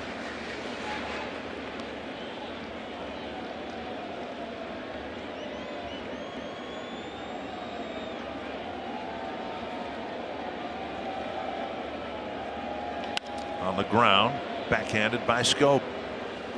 3-0 lead, and Odorizzi handles it well with a 1-2-3 fifth. Mitch Garver with a couple of big hits, including a 2-run home run. And the in-game box score brought to you by North Dakota Tourism. Garver 2 for 3, and even the single helped the Twins get a run. I want to go back, and I think Twins fans of that era would like to go back to a name we showed you, Mudcat Grant, one of the Black Aces. He authored the book Black Aces, pitchers who won 20 ball games. We'll see if Rosario can end his hitless streak here at 26. Ball 1. But Mudcat in 1964 with the Twins, 11 wins, 9 losses, and then next year led the team with 21 wins, 7 losses. And off the glove, and Rosario looks off in the distance. Finally, his career-long hitless streak comes to an end, and it was nearly caught by the middle infielder. See him raising his arms. Eddie just lost 10 pounds with that trot down to first base, carrying the weight of that offer. Hit sharply, and this one out of the reach of an infielder, and he gets to first base and salutes the dugout as they salute him. It was Torres who almost picked off the line drive. That'll bring up Gonzalez, who singled his last time up. Twins looking for more insurance here in the 6th. But what was the difference in Mudcat from one year to the next? What was the difference in the team one year to the next? And just some other supportive numbers here. Jim Kaat pitched 264 in a third innings that year. You were second on the staff to Mudcat in 270 in a third. Well, the first name that comes to mind is Johnny Sain.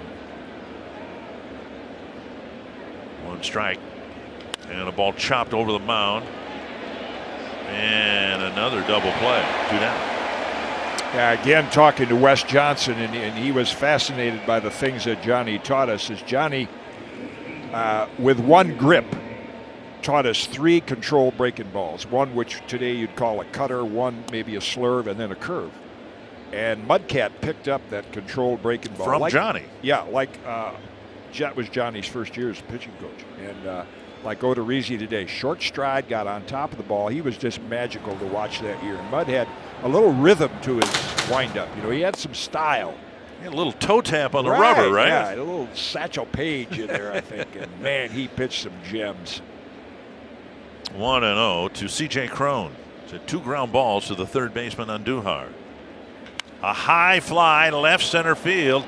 It's going to go a long way to the wall and gone. A home run for C.J. Cron into the bullpen, and it's 4-0.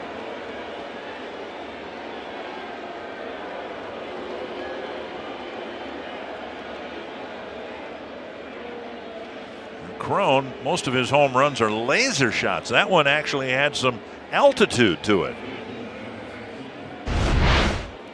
Yeah, this had some hang time.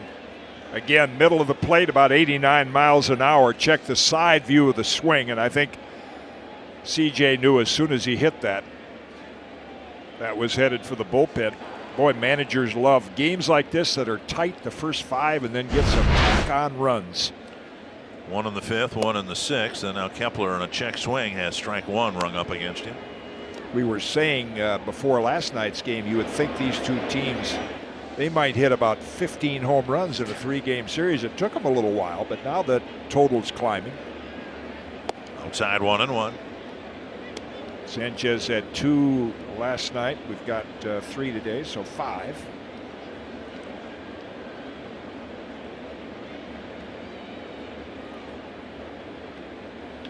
Drilled to the right field corner and fair. And Kepler will have to hold with a single. The carom coming right to Maben. That didn't miss leaving the ballpark by much. The fans here a little restless with the Twins with every turn through the batting order getting better swings against Happ. Yeah, you don't have to count pitches. The hitters will let you know when it's time to leave the game. And now when Aaron Bruin sees a couple of balls barreled up against Jay Happ, Kepler, who so far this series just hit some lazy fly balls, gets the barrel on this one. 5 feet from being a home run, and a nice play by Maben holds him to a single. Well, the Twins with 2 in the 3rd, got 1 in the 5th on the double play grounder. Cron's home run makes it 4-0. And Jay Happ not being welcomed by the Bronx, but be reminded that he's pitching for the Yankees in New York, hearing some boos as he comes off the field. And C.J. Cron's home run provided the 4th run. StatCast AI, powered by AWS, will give you a little look at it. 107 miles per hour. And you see the average well above the average for Major League power hitters. Launched out there into the bullpen. Jonathan Scope will face Harvey. With the Twins up 4-0, runner at first and 2 down. And strike 1. Well, the Twins had some good at bats against Happ, and it could have been much worse for the lefty if not for the 2 ground ball double plays, 1 in the 5th, 1 in the 6th. And the leaping catch by Maben. That's right. Yeah, that saved him 3 runs right there. Well, you could see why Yankee pitchers and opposing pitchers as well, they really Like in Fenway Park, you try not to think about the wall. You give up more doubles there than home runs off that wall. But here, they're really conscious of trying to pitch away from the ball going out there to right field. One strike to Scope. Runner goes, and the pitch hit to right center field, down for a hit. Kepler around second, on his way to third, and he'll be held there. The Twins aren't done yet. 3 straight 2-out hits, and Scope singles Kepler to third base. Another good job by Twins hitters using the entire field. Pitch outside. Scope doesn't try to launch it, hit in the air. And we've talked a lot about what Wes Johnson has done with pitchers, but I've had some nice chats with James Rousing about hitters. He's not into launch angle and hitting home runs, but using the whole field, and that's what we're seeing the Twins hitters do in this game today. Buxton has a couple of doubles to the opposite field. Most of his doubles have been pulled, like the one his last time up, and now a wicked foul pulled.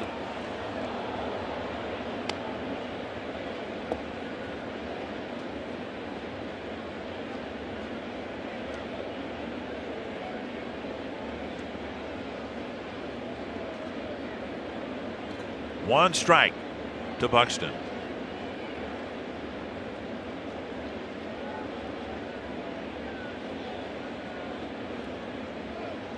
Pitches up with Scope taking a couple of hard steps toward second base.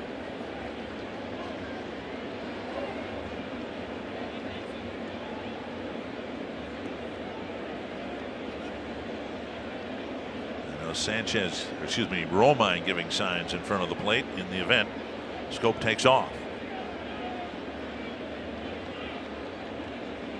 Diaz whispered some words to Kepler, leading off third.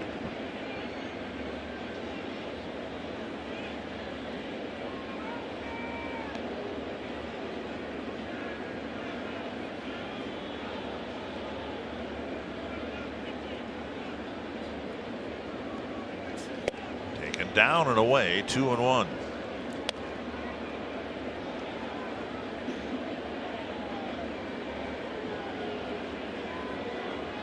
$23 hits for Byron on the year, and more than half of them are doubles.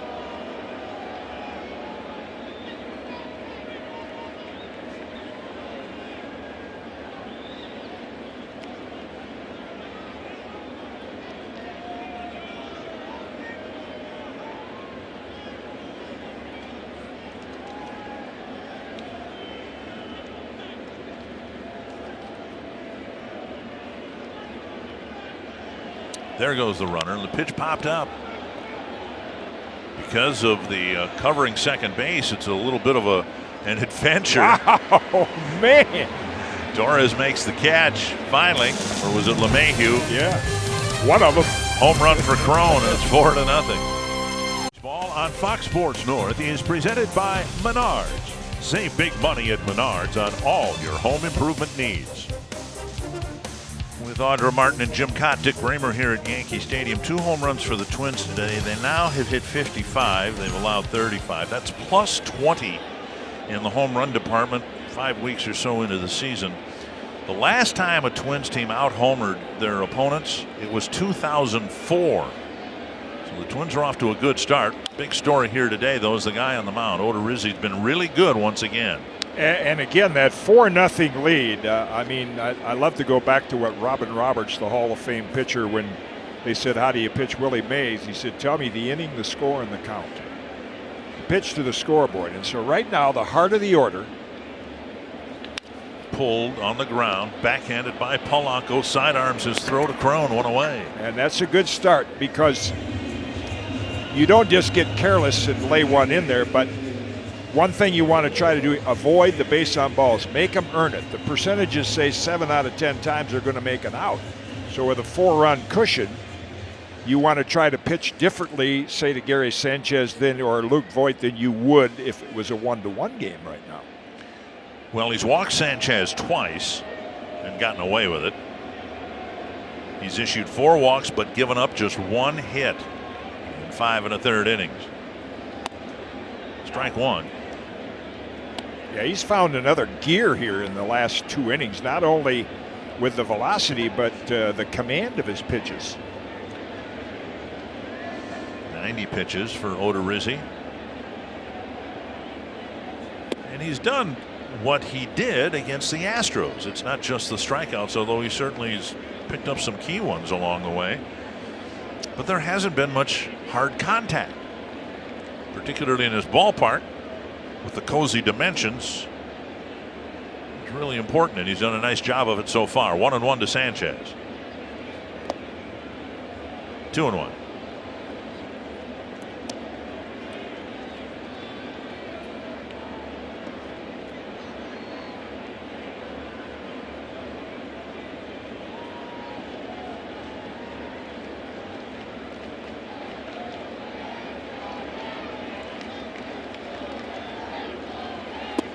Strike called. 2-2. Turned into a gorgeous afternoon.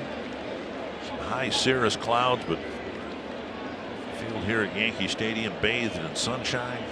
Nothing like it. Oh, it's gorgeous. Saturday afternoon game and the most famous stadium probably in sports. 2-2. Pulled on the ground. Jim, you've noticed the left of the infielders the Twins have, both Polanco and Gonzalez there, they kind of deliver the ball across the field sidearm. Everybody finds their own arm slot doing that. Greg Nettles, who was a great third baseman, kind of cute story about Greg playing on those hard fields in Orlando, Tinker Field, with the bad bounces, and all of a sudden they said he's making errors. Wow, this guy can't play third base. Now you trade him off to Cleveland and New York on big league fields, and he becomes a near Gold Glover. But he threw from down under. You know, the ball would just get there in time. Right.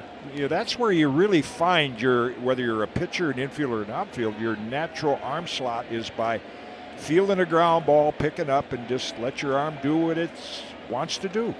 Swing and a miss, and the Twins just finally got to that point with Polanco. We mentioned the name Adrian Beltre.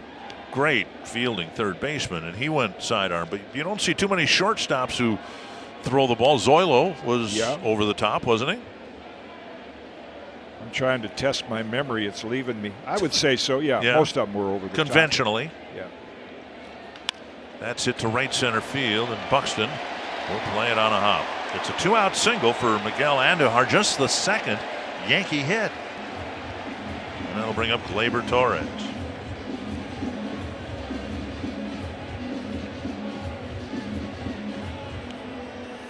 Torres with a line out to Polanco, and then he went down swinging in the fourth.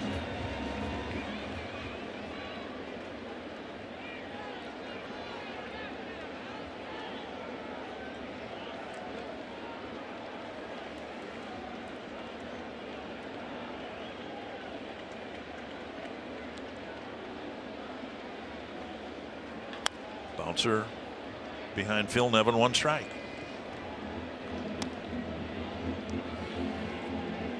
Just now getting active, Trevor Hildenberger. Twins would love Odorizzi to complete 6. Maybe even on 99 pitches.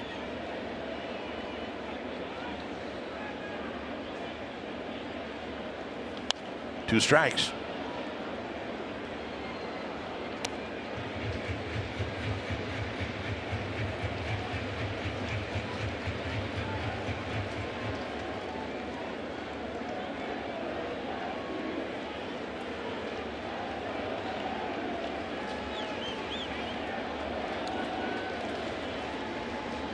Oh, 0-2 to the Yankee shortstop. Got him high and tight. Another 94-mile-per-hour fastball. 6 shutout innings for Jake Odorizzi. And it's still a 4-0 Twins lead. Story of the game, the Twins scored first in the 3rd inning. Mitch Garver with a short poke to the short porch in right field. A 2-run home run. Jake Odorizzi's been outstanding. Just 2 hits allowed. Did walk 4. Pitched out of what little trouble he had. 100 pitches so far. We suspect he's done for the night. C.J. Cron added another home run, the 55th Twins home run of the year. And it's a 4-0 lead as we go to the 7th inning. It'll be the top of the order for the Twins, starting with Mitch Garver. Garver in his first at bat took 3 pitches for strikes and took a seat. But then he hit the home run in the 3rd, also singled that helped contribute to a Twins run in the 5th. First pitch fouled back. Garver, Polanco, and Cruz here in the 7th inning.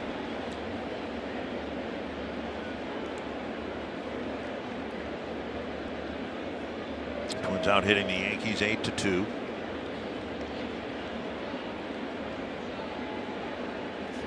Tap foul, 0-2. So what he's done at the plate, certainly impressive. Been instrumental in 3 of the 4 runs. But what he's done behind the plate so far, with Odorizzi pitching 6 shutout innings, still a ways to go obviously, but that's what I think gives Mitch more satisfaction now, even more than the hitting. Pitches up and in.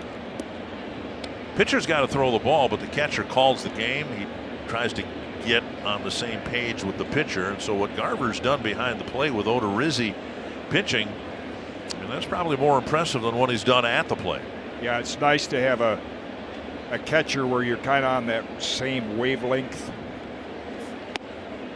2-2. People always wonder, I think sometimes, as you look at Jake in the dugout, I don't know if they've made the official call to the bullpen, but I would think they probably have. Would have a pretty well rested bullpen. 2-2 to the leadoff man in the Twins 7th. And now 3-2.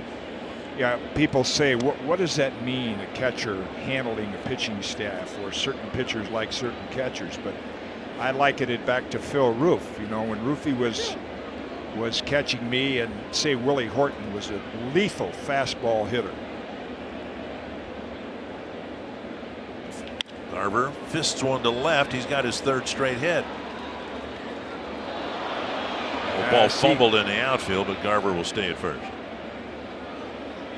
That's one thing that I wish in general in baseball would really improve. You know, I saw Eddie when he broke the hitting, you know, his slump, kind of trot down to first base, but I got the privilege of watching Pete Rose for years. See, now right there, if he rounds first base, the left fielder juggles that ball. Pete Rose, every single, he was thinking double. And you never know when the fielder's going to bobble one and you get an extra base. There's Polanco. But Willie Horton, the lethal fastball hitter, power hitter with the Tigers.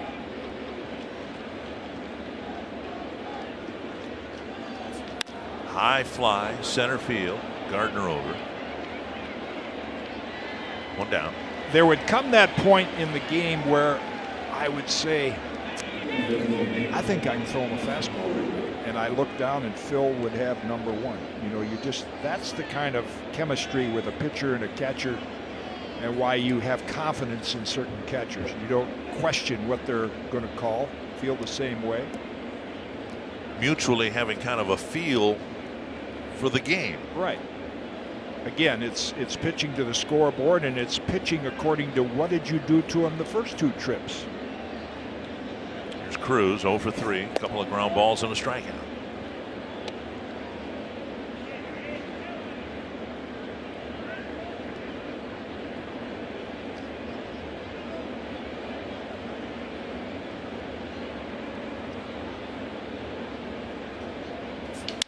Pull on the ground left side.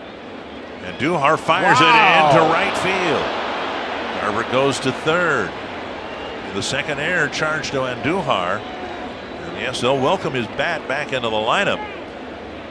But Gio Urshela had done such a good job at 3rd base in his absence. That was not even close to the target. Yeah, in on the handle, broke the bat at Nelson Cruz. But again, so important for footwork, and you can see off balance. That's where you almost have those little short stutter steps as an infielder, get to create some balance, and as a result of that, Aaron Boone comes out to make a pitching change. Eddie Rosario will hit against a lefty, with the Twins hoping to break it open in the 7th. For more here in the 7th inning, we're going to go back to Minnesota for our Pepsi fan of the game, Sarah Herman, whose grandson Mike is the director of travel for the Minnesota Twins. Her 95th birthday today, so happy birthday to Sarah back in St. Louis Park. Good for you, Sarah. Happy birthday.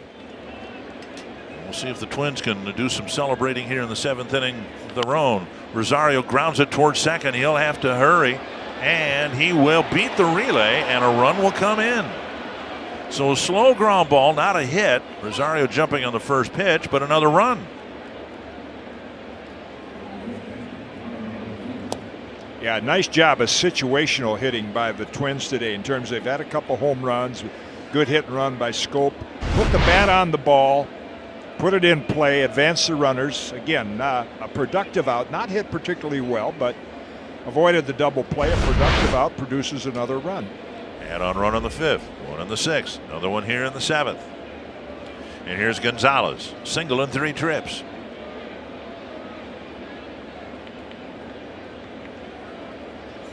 Strike one.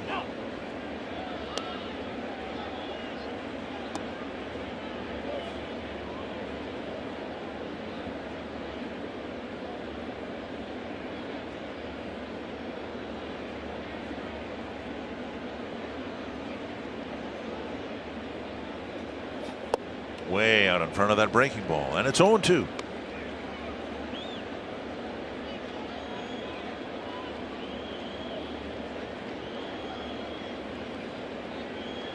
Good count to send him.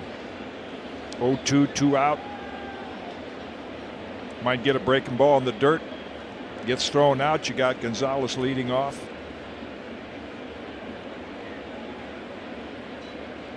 And a throw over.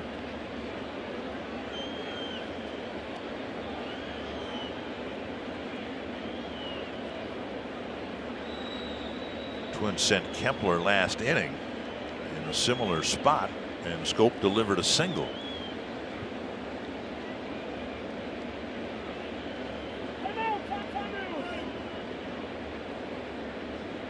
Lead pitcher number 2 for New York. Tarpley just called up a week and a half ago from Scranton Wilkes-Barre.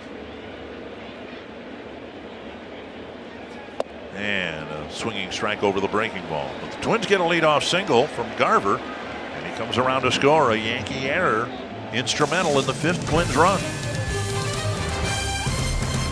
At Target Field, a limited number of Scrubs theme night ticket packages are available that include your ticket to the game plus an exclusive Twins themed scrub top. Jim Kaat, you want what? XL, double XL? What would you like? Either one, okay. Whichever one's handy. Visit twinsbaseball.com/scrubs to learn more about the Scrubs theme night offer. Now, last night when I read this promo, we were reflecting on different promotions over the years, and Bat Day at Met Stadium. It'll be Bat Day here at Yankee Stadium tomorrow, and they're going to give the bats away upon admission into the ballpark. Wow. So we'll have some ambient noise here tomorrow. You remember we talked about it before the game today, David Wells' perfect game, yes, which I had the privilege of announcing, and you did as well, May 17th. I yes, believe, yep. Yeah, and that was Beanie Baby Day. Right. And a lot of fans came in, got their Beanie Baby, and went home without watching the game. That's how popular the Beanie Babies were. Yeah. Trevor Hildenberger will come into the ballgame. We see this an awful lot because his peculiar delivery, he necessarily is different than what the Yankee hitters have seen, in this case with Jake Odorizzi. So a lot of times Hildenberger is the first reliever out of the pen. Sure, a little different motion for hitters to look at. And we mentioned last night, as you see Trevor's numbers, we'll look at Rocco Baldelli in the Twins dugout. When we talked about the Twins team in spring training, deep lineup, talented outfield. You mentioned that some even think it's superior to the Red Sox outfield of Bradley, Betts, and Benintendi. More power. Starting pitching's a little bit better. And the moment of truth is right now. And the Twins so far have done a good job with Hildenberger, then Taylor Rogers, maybe Parker. They got another number of options down there. But these are the key innings for a team to be successful right now. When you've got 3 guys that you can rely on, well, then your starter gives you 6, and you can even break it down inning by inning. Hildenberger presumably might get the 7th, and maybe it's Rogers in the 8th and Parker in the 9th. We'll see how it plays out. Starting with Gardner leading off the Yankee 7th.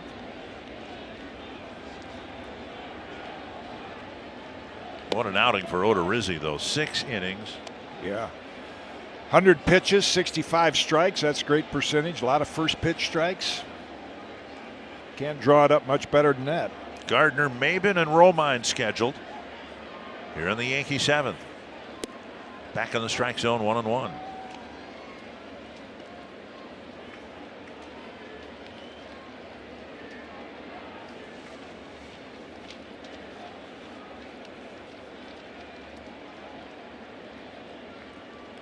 Missing inside, 2-1.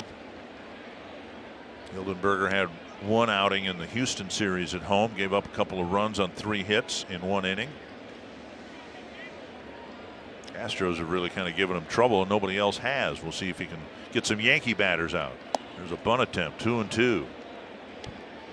Good idea. Don't see that much anymore, do you? Gardner thinking, hey, we need base runners. Tried to drag one to the right side with the right side of the infield playing fairly deep.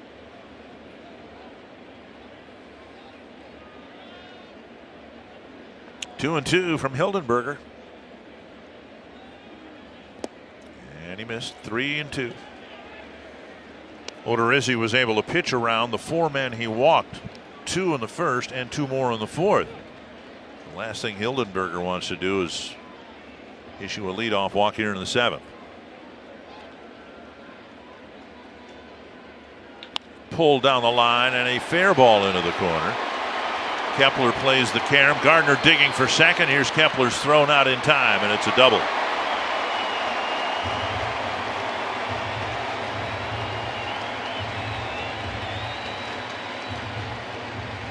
So he didn't walk him, but he gave up a leadoff double. Well, a little tougher challenge for Trevor from that sidearm motion to a left-hand hitter in a 3-2 count. You know he's going to probably get fastball, and he does. And watch Gardner run. This is the way you run out of the box. See it carom down in the corner. Kepler plays it as well as he can, but Gardner right off the bat, he's got double on his mind. And now Maben with a runner at second, nobody out.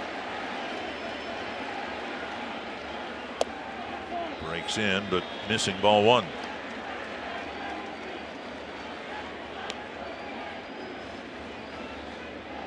Maben hit one up the middle back in the 2nd inning. Scope and Crone turned in a nice play to deny him a hit. Then he was called out on strikes in the 4th. Grounder towards the hole and through for a base hit. Gardner to third, and the Yankees making some noise here in the 7th inning off Hildenberger.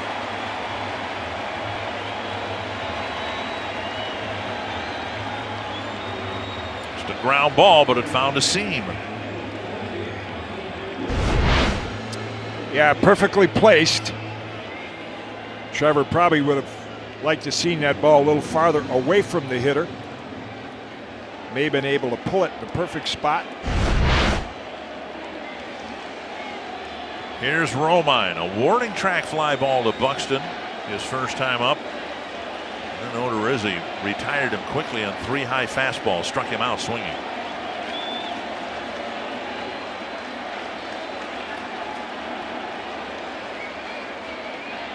Way outside ball 1.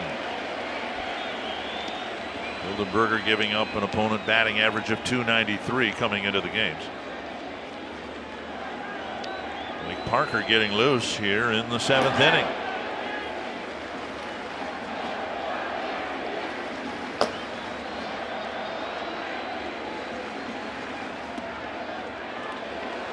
Two and 0. Parker, of course, the normal closer, although we've seen Taylor Rogers in that role as well. But the lineup, should the Yankees continue to make some noise here in the 7th inning, you're looking at some really good right-handed batters. Sure. Sometimes you have to save the game in the 7th inning, and the way this is starting for the Yankees, that might well be the choice Rocco Baldelli has to make.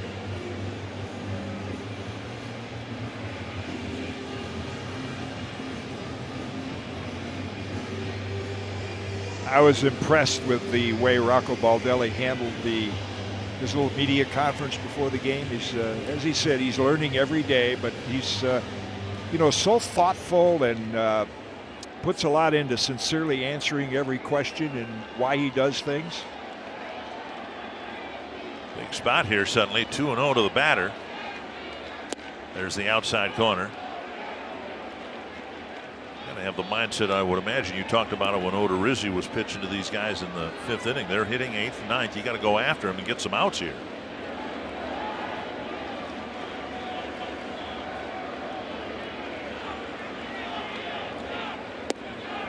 And now the count's even, and Romine stalks out of the box. Yeah, Trevor Hildenberger is not the kind of guy you expect to come in and blow people away with strikeouts, but what you'd hope for, that one ground ball found the hole.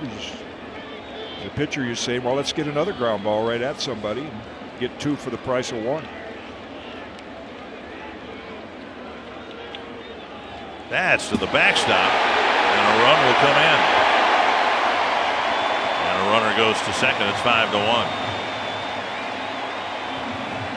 Very wild pitch to put the Yankees on the board. Yeah, double damage. Not only a run comes home, but now the runner gets to second, which kind of eliminates the conventional double play. It looked like he held onto that ball, hung onto it a little too long, and that's what will happen. You'll tug it over, in his case, to the left-hand batter's box side of the plate. Fans have been conditioned to believe that the last 9 outs here at Yankee Stadium are very difficult to get. And now Hildenberger running into some trouble here in the 7th. Full count to Romine. Popped up. That should be the first out. Crone with the catch, 1 down. We'll bring up Tauchman. Time now for T-Mobile's connection to the game. Darvish was hurt last year, back in the rotation for the Cubs. Shohei Ohtani could return next week. Might be coming to a Target Field in the next homestand. Jameson Taillon placed on the injured list with a right flexor strain on the right elbow.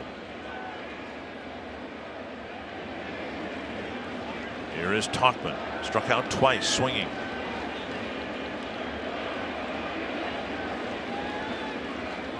Floats over the outside corner.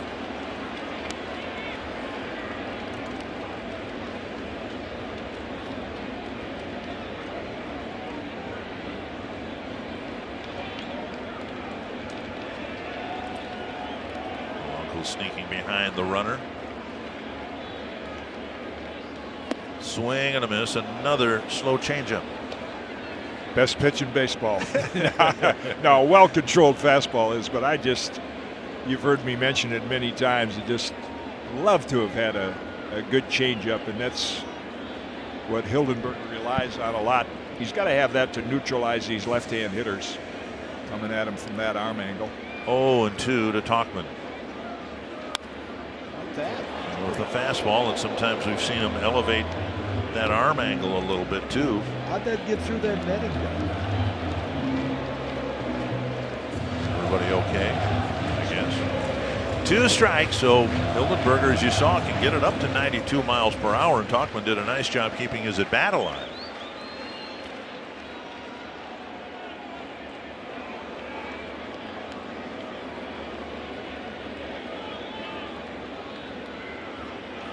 Drifts outside, 1-2. We've mentioned a couple of times in Baltimore and again last night that in a situation like this, the pitch that's low over the plate, but low or high, but again, not missing east and west. Yeah, those are too easy for the hitter to recognize that they're out of the strike zone.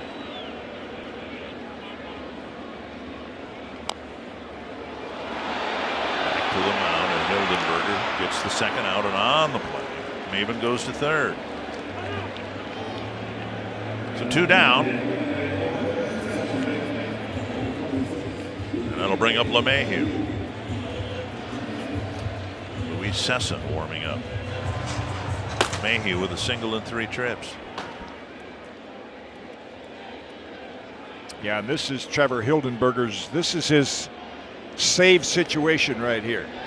You look down the lineup and you say, now, if I can get this guy out, then whoever comes in the next inning, you're going to have the heart of the order hitting with nobody on to start the inning.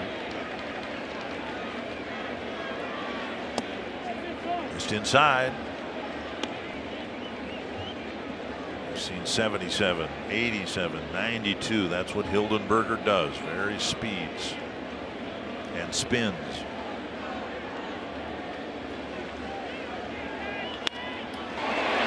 And the Yankees have a second run here in the 7th inning. A 2-out single. LeMahieu hit it right off the end of the bat, and it's 5-2. 3 hits in the inning. So far, a couple of Yankee runs. That'll bring out Rocco Baldelli. Well, let's see where the location of the pitch was. You just credit DJ LeMahieu there. I mean, this guy was a batting champion. Aaron Boone talking about it early in the year, how he not only puts the bat on the ball, he does it a lot of times with really hard contact. That's a big hit right there for the Yankees. Hildenberger gives up 3 hits and a couple of runs in the 7th. Lead the Yankees, but the Yankees threatening they'll send tying run to the plate here. And this copyrighted telecast presented by authority of the Minnesota Twins may not be reproduced or retransmitted in any form, and the accounts and descriptions of this game may not be disseminated without the express written consent of Minnesota Twins LLC. Blake Parker coming in. We talked last night about the extra innings that the Twins got from their starters, the innings and outs after the 6th inning. As a result, Twins won 5 games in the homestand. Parker got 2 saves, but he's very well rested. That might come in handy here this afternoon. Voit, the batter. Let me correct that. It's not the tying run. Twins have a 3-run lead. Nevertheless, Parker's brought in here to get Voit. 0 for 3 today. He's got that string of 42 straight games having reached base. Parker would like to end it right here.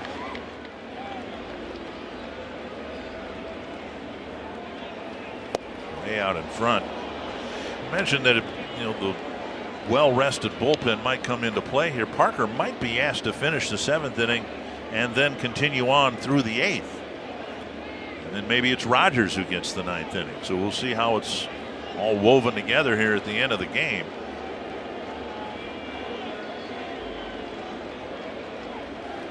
Fastball away, 2-1. Save 14 for the Angels last year. Now, I'm sure the Twins had to go to Major League Baseball and kind of have them check out his motion from the set, because he actually stops a couple of times, which some managers would dispute and say, see, right there he stops and he does it again. So he has to consistently do that to keep from having a balk call. Foul back, 2-2.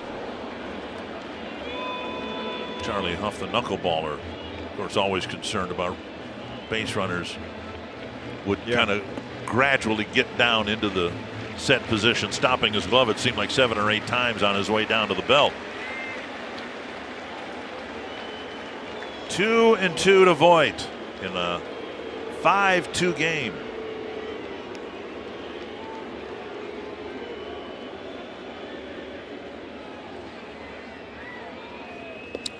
Kicks away from Garver, but Mayhew will stay put, and now it's a full count. And if Voit reaches, then the tying run will come to the plate, and Gary Sanchez. So a big at bat and an awfully big pitch here suddenly to Luke Voit.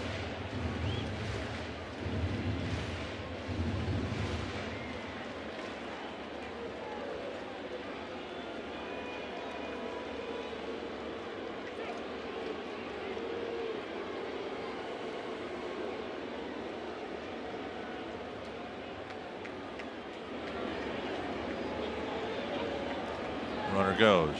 Tap left side. Gonzalez fields. Fires on the run, inning over.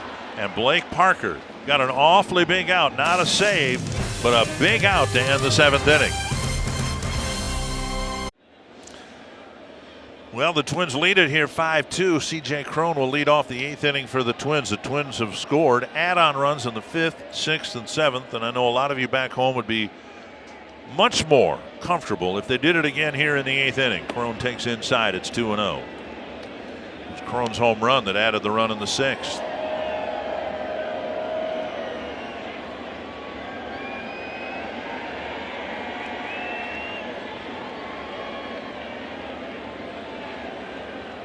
And now 3-0 with Kepler on deck.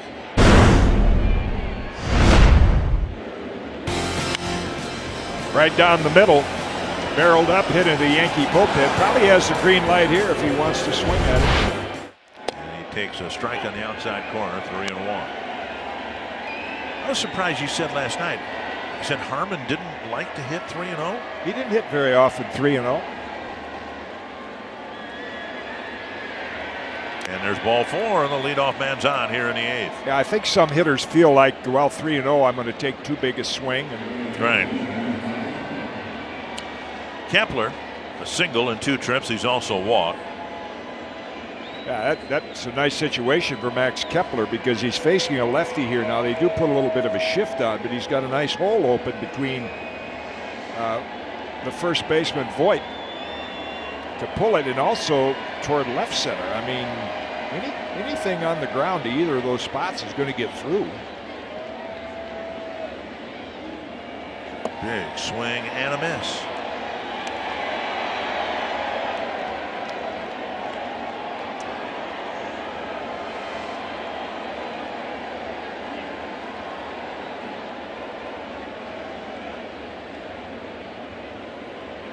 Checked his swing, 1-1. Sharp breaking ball. You could tell the check swing there and the way that Gonzalez swung to end the previous inning. Tarpley's got a nice sharp breaking ball.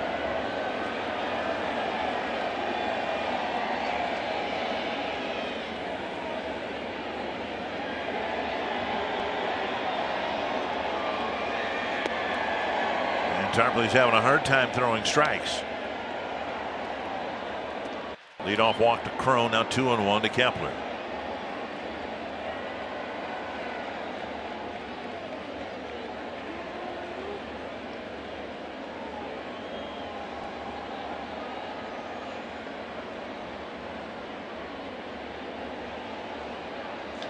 High fly to center. Gardner will come in, fighting the sun a little bit, and making the catch, 1 away. Before Scopes of bat, a word from Prism Research. For more information on upcoming studies at Prism Research, visit our website at prismresearchinc.com.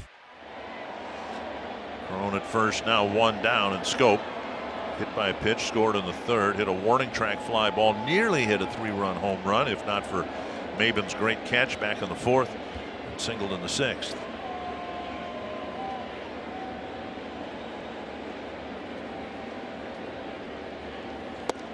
Anthony, strike 1.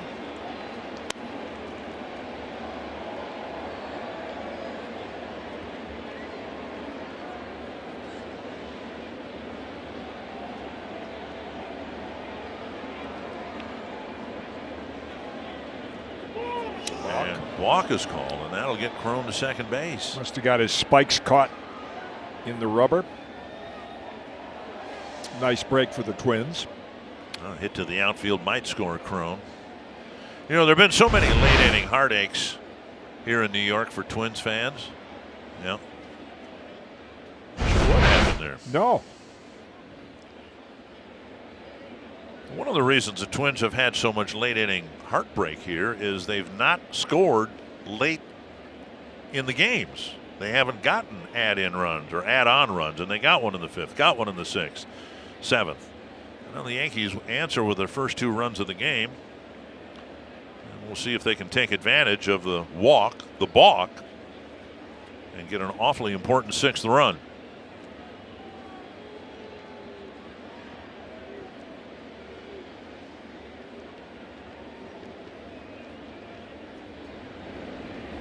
Down the line, a base hit. Cron to 3rd. He'll be waved around, and Scopes delivered the insurance hit.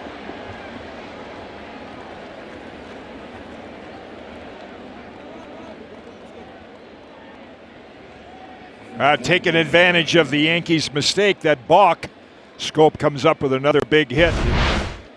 The Twins have literally used from the right field line Kepler's ball and now to scope the entire field in addition to a couple of home runs with their 10 hits. Let's see what Buxton can do here. He doubled and scored in the fourth, or in the fifth rather. A couple of infield pop-ups sandwiching his 13th double of the year.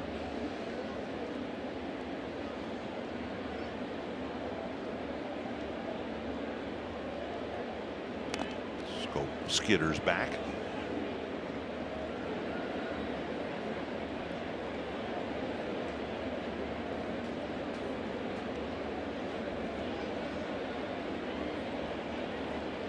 Twins have scored in 5 different innings here this afternoon. Hanging up those fence posts every inning, 4 in a row. And Rocco Baldelli would say, I want to get a little greedy right here because for some reason, managers late in the game, they love to get that 5th-run lead. It eliminates the grand slam homer, gives from tying the game, gives the pitcher a little more breathing room. So, Boston wraps one to left. And he's got a 2-hit game. Back to the top of the order in Garver, and Aaron Boone's not going to let Tarpley face the hot-hitting Garver, who already has 3 hits on the day. A walk, a pair of hits, a balk. The Twins are about to start facing Jake Barrett, it looks like, with runners at first and second and 1 down. Tarpley got the Yankees off the field in the 7th, but immediate trouble here in the 8th. An impactful day at the plate. Tomorrow, a time change. Michael Pineda will be going for the Twins. Domingo Germán going for the Yankees. It was originally scheduled for 1 o'clock Eastern, noon Central, but because it's supposed to rain starting tonight and all through the morning and into the early afternoon, I think this is a pretty good move. Instead of making everybody sit and wait here, the Yankees announced that the start time will be 3 hours later tomorrow. Yeah, I don't know that I've seen that happen that often. I was talking to some of the grounds crew today, and they mentioned that the original forecast, it's going to rain all day. And they said, no, I think after 2 o'clock it's going to be okay. So thus the game changed, the time changed, because it's the Twins, obviously their last day in New York for the season. Jake Barrett in to pitch to Mitch Garver, who hit a 2-run homer in the 3rd. A pair of singles have followed. Up and away, ball 1. The Yankees seem to bring up a lot of right-hand relievers that almost look identical. You look at Holder, then Chad Green, Harvey, now here with Barrett. You know, stocky, usually have power fastballs, a little slider. Over the inside corner, 1-1.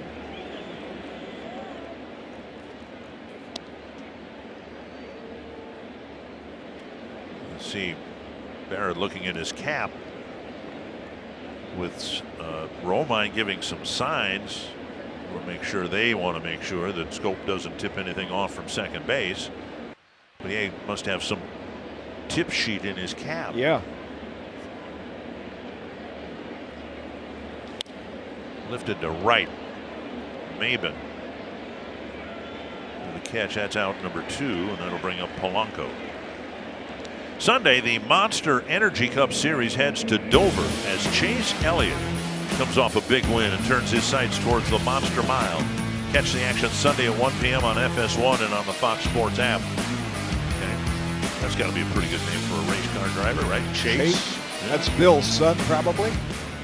I saw Bill Elliott win the Daytona back in the early 90s. Here is Polanco, hitless today, 0 for 4, looking for a big 2-out hit here to add yet another run to the scoreboard. Strike 1.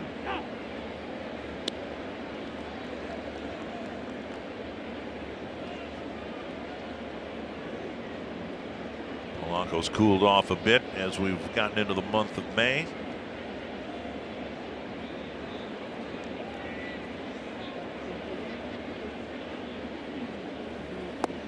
A little bit low, 1-1.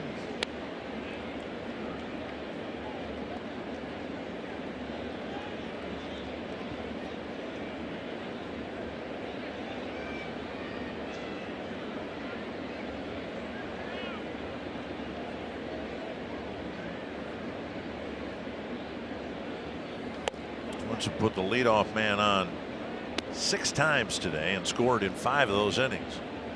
Looking ahead to the 8th inning, things have set up pretty good for Rocco Baldelli and his relief corps, because they got a little sticky with the Yankees scoring 2 runs.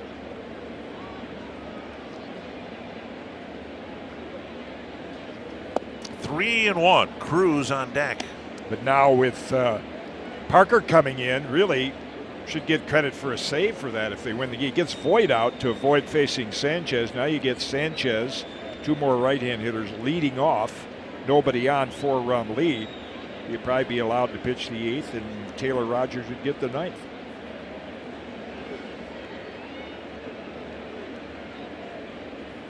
Big pop-up. Twins have had a lot of those today. Short center field. Torres retreating, now coming back to the skin of the infield, and that ends it. The Twins get a leadoff walk and work Cron around, and they lead once again by 4. Pitch to Gary Sanchez, as Jim mentioned, with the bases empty, leading off the bottom of the 8th. Pitch is up high, ball 1. Sanchez has walked twice and grounded out. Then it'll be on Duhar. He's walked and singled, and then Gleyber Torres.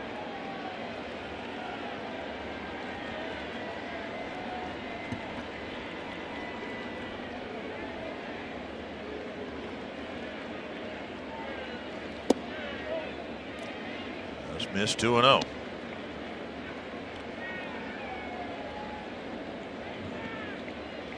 Two runs charged to Hildenberger in the 7th.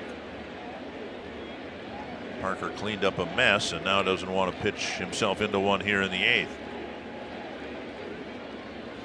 Big pop-up. And Garver is back and doesn't have a play.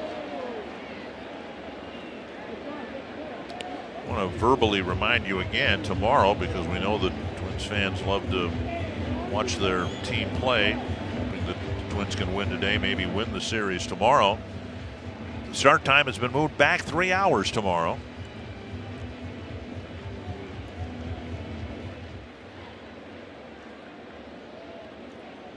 Which means we get to sleep in. Yeah. Time to walk. Well, it'd be raining 2 hours. I was going to say it'd be a nice day to walk around the city a little bit, but I think there's going to be too much rain. 2-1 to Sanchez. Called strike, and it's 2-2. Now this for me is the action pitch now with a 4-run lead. I know last time they got by throwing a 3-2 or a 2-2 breaking ball, count went full, but player percentages say, what's the percentages of them hitting back to back to back to back home runs? I got to make them earn it, if possible. Fouled back. You're looking for 6 more outs, and you'd like to believe that this will be the last time you'll face Sanchez, who is the most feared hitter in this Yankee lineup. Again, Stanton, Judge, hurt. Aaron Hicks, been a pretty potent hitter for them as well. He's on the injured list. 2-2. Up and in, not close, and now it's 3-2. Don't like that pitch, because now Sanchez knows what's coming. You would think 4-run lead, 3-2 count.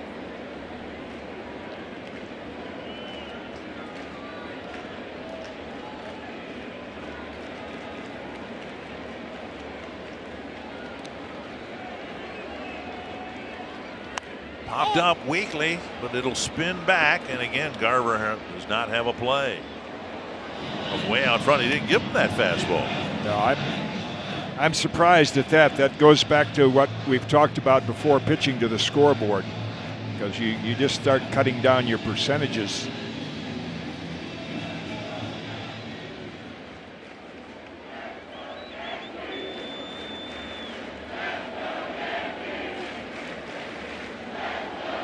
Parker again on 3-2.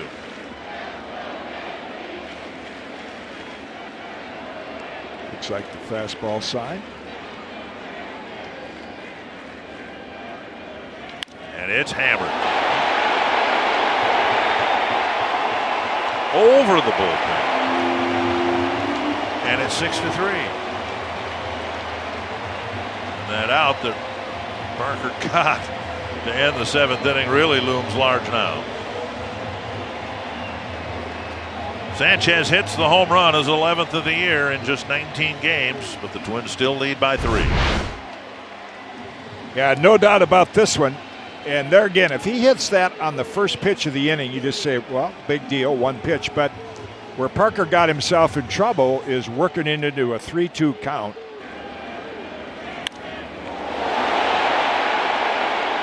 And now Andujar has walked and singled today. 5 home runs for Sanchez in the last 6 games, 2 of them, of course, coming last night. Missing outside, ball 1.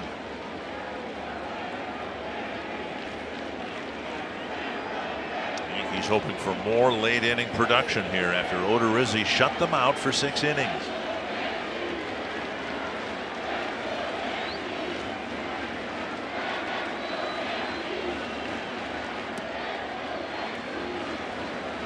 Falling behind Andujar.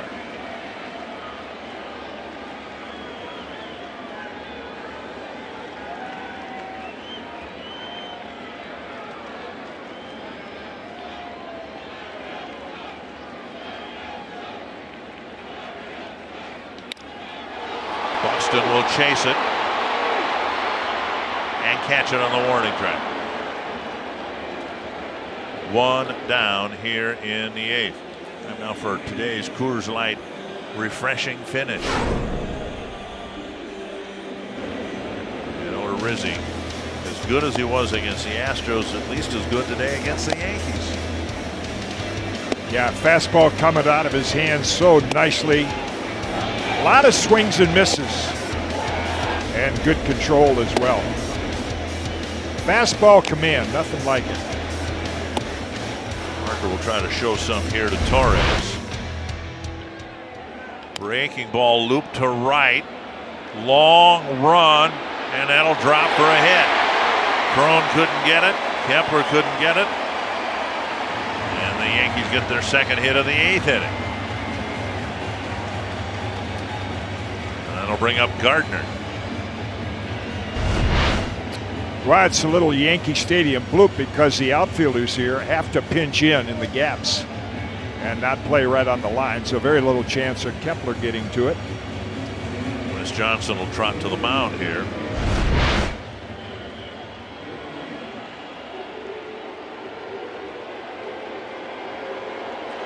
Yankees have 7 hits, 5 of them in the last 9 at-bats.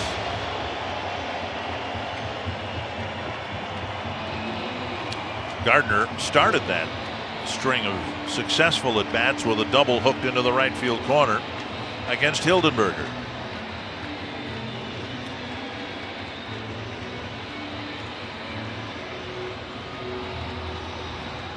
Taylor Rogers getting loose. 18 pitches thrown by Parker. That's not the concern. The concern is he's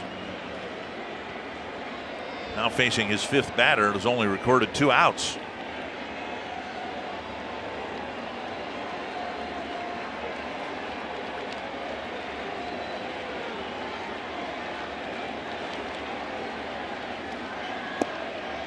Yeah, you saw the quick graphic there on Taylor Rogers. 13 innings, 20 strikeouts, and you know it's so important right here these last few innings as a relief pitcher to show, hey, I'm in control. Here it is, strike 1, strike 2, and pitching behind all these hitters just giving the Yankees more and more hope.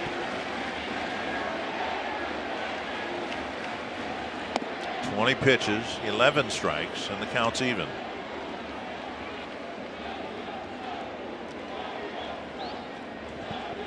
The Yankees have turned a double play, and wouldn't a Twins double play look good right now?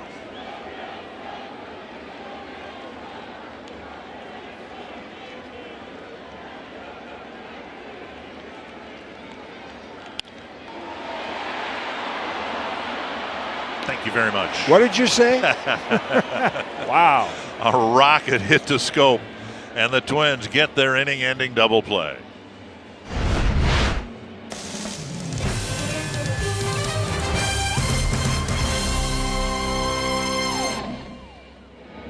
Huge huge double play grounder to get off the field in the 8th inning, and now Nelson Cruz will lead off the 9th for the Twins. It's like you've seen this game before. You called for that double play. It was hit sharply, but right at scope, and they turned it nicely. Well, it's been a long time since the Twins have won a game here.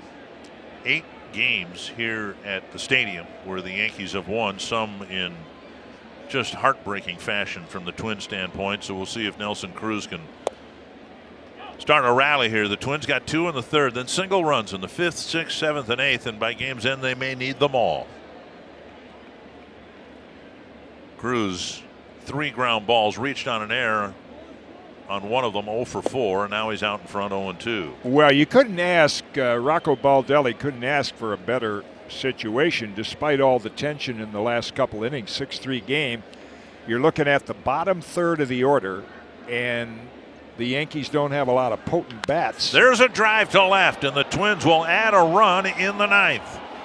Cruz with a long home run, his 2nd of the series and 7th of the year.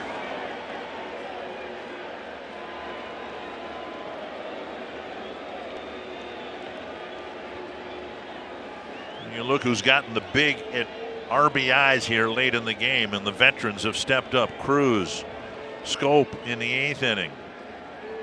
And boy, the Twins really needed that run. Outside part of the plate, Nelson goes out and gets it, hooks it, and along with driving himself in, he just drove about another 5,000 fans to the parking lots. But 5th inning in a row, the Twins have put up at least a 1 spot. Here is Rosario. Rosario drove in an important run in the 7th inning, hit a ground ball, beat the relay, stayed out of the double play, and that allowed Garver to score. Crone homered the inning before that. And now outside twice, 2-0 to Rosario. We've seen a lot of streaks from Rosario where he'll go a weekend and pick up 8 hits. We just really haven't seen him slump like he was slumping until he got his base hit a few innings ago. And now it's 3-0.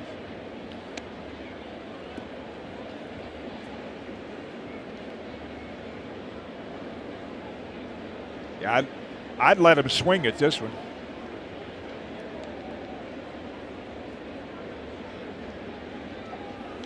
Popped up to left. Talkman running towards the line and slamming on the brakes, making the catch, 1 away.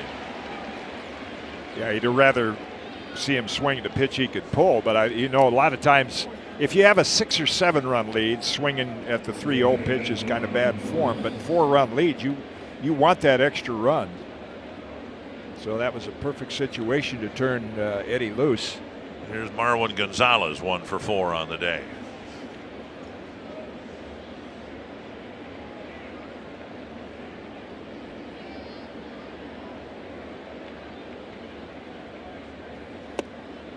One and 0.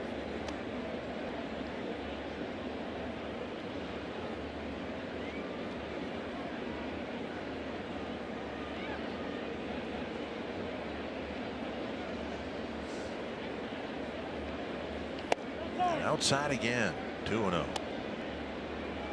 Fell behind Rosario 3-0 and got him to pop up, and now 2-0 to the next batter.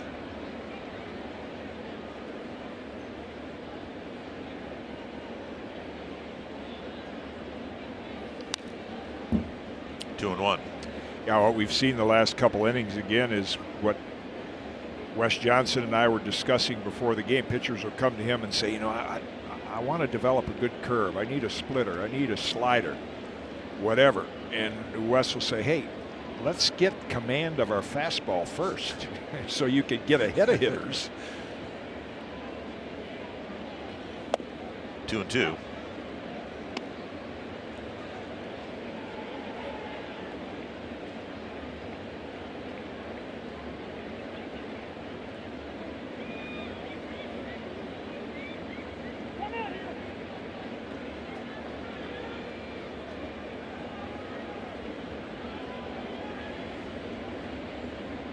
Gonzalez and then Crone.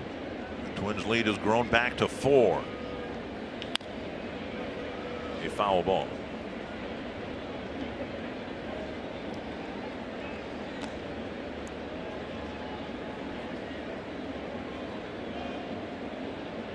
Gonzalez played left field yesterday, third base today. Expect he'll play third base again tomorrow.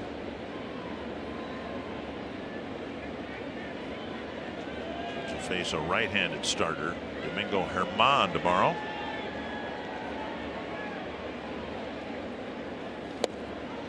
And Gonzalez strikes out for out number 2. That Germán will remind you going back a long time, Satchel Paige. Oh, really? Oh, I mean, he's got a live arm with a lot of different pitches. He's been their biggest winner. He's ERA of about 2.5, 5-1 on the year. And it'll be interesting to see Michael Pineda coming back here, where he pitched for the Yankees and missed some time with surgery, and they've been working with him. When he's right, he has about as good a put-away breaking ball to a right-hand hitter as there is. Crone lifts it high to left center field. Going back is the left fielder Tauchman. He makes the catch. The Twins keep adding them one at a time. A 4-run lead, and Taylor Rogers looks like he's coming in.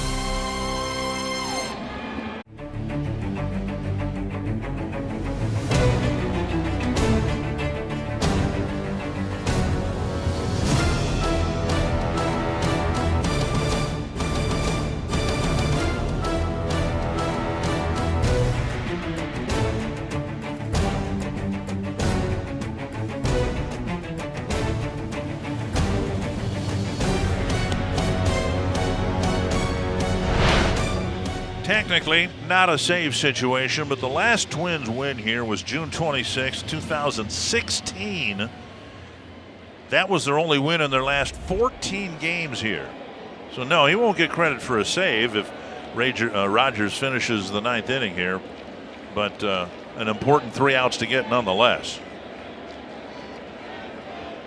And they'll face, as Jim mentioned before, the bottom third of the lineup. Impressive numbers that you just saw on your screen there. Strike over the inside corner. Got the bottom third of the order.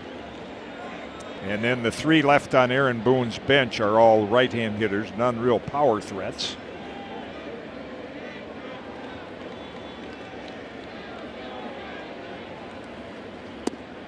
Inside corner, outside corner, 0-2.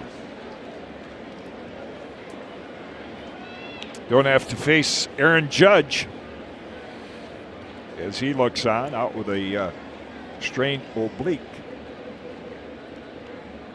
2 strikes to Maben. And on 3 pitches, the first out is recorded.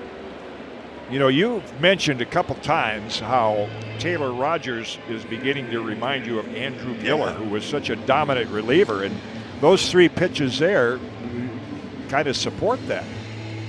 Big fastball in the mid-90s, and then a backdoor breaking ball, then one down in the dirt. See, there's an example of a pitch being somewhat over the plate as opposed to way inside or way outside, and you'll get hitters to commit on that pitch. Here is Romine. Missed the inside corner with a 95-mile-per-hour fastball.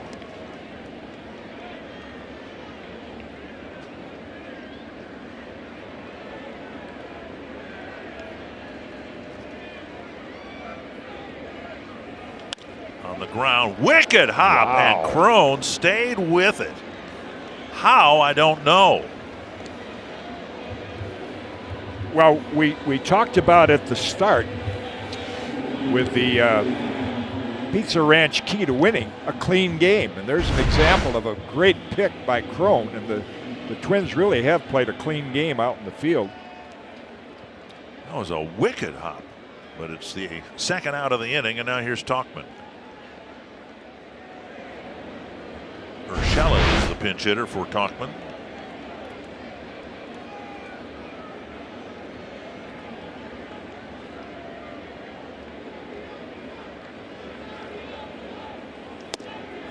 In off the plate, and what I was saying about Odorizzi's been true for Rogers too. When he's missed in off the plate to the right-handed batters, not out over the plate.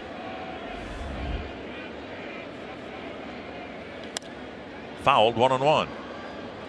Yeah, he's got some life in that left arm. I mean, again, it's that effortless power. It just looks like here it comes. That's something that a radar gun or analytics spin rate, they can't measure that. It's just how deceptive it is of a look to the hitter.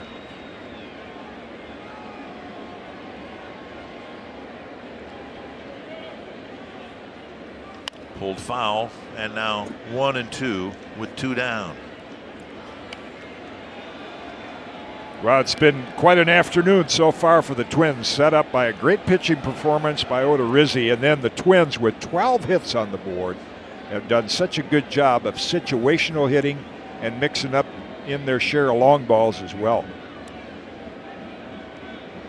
1-2 to Urshela. Dribbled foul right off the end of the bat.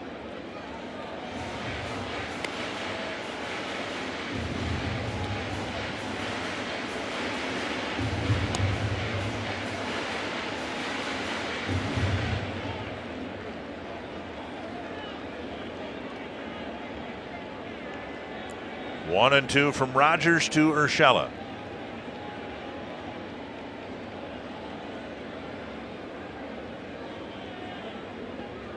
Driven foul. This guy's turned in to be a bit of a threat at the plate. Cleveland brought him up just to play a good third base because he's such a good glove man. He's turned out to be a decent hitter here with the Yankees as well. You see the average, 338.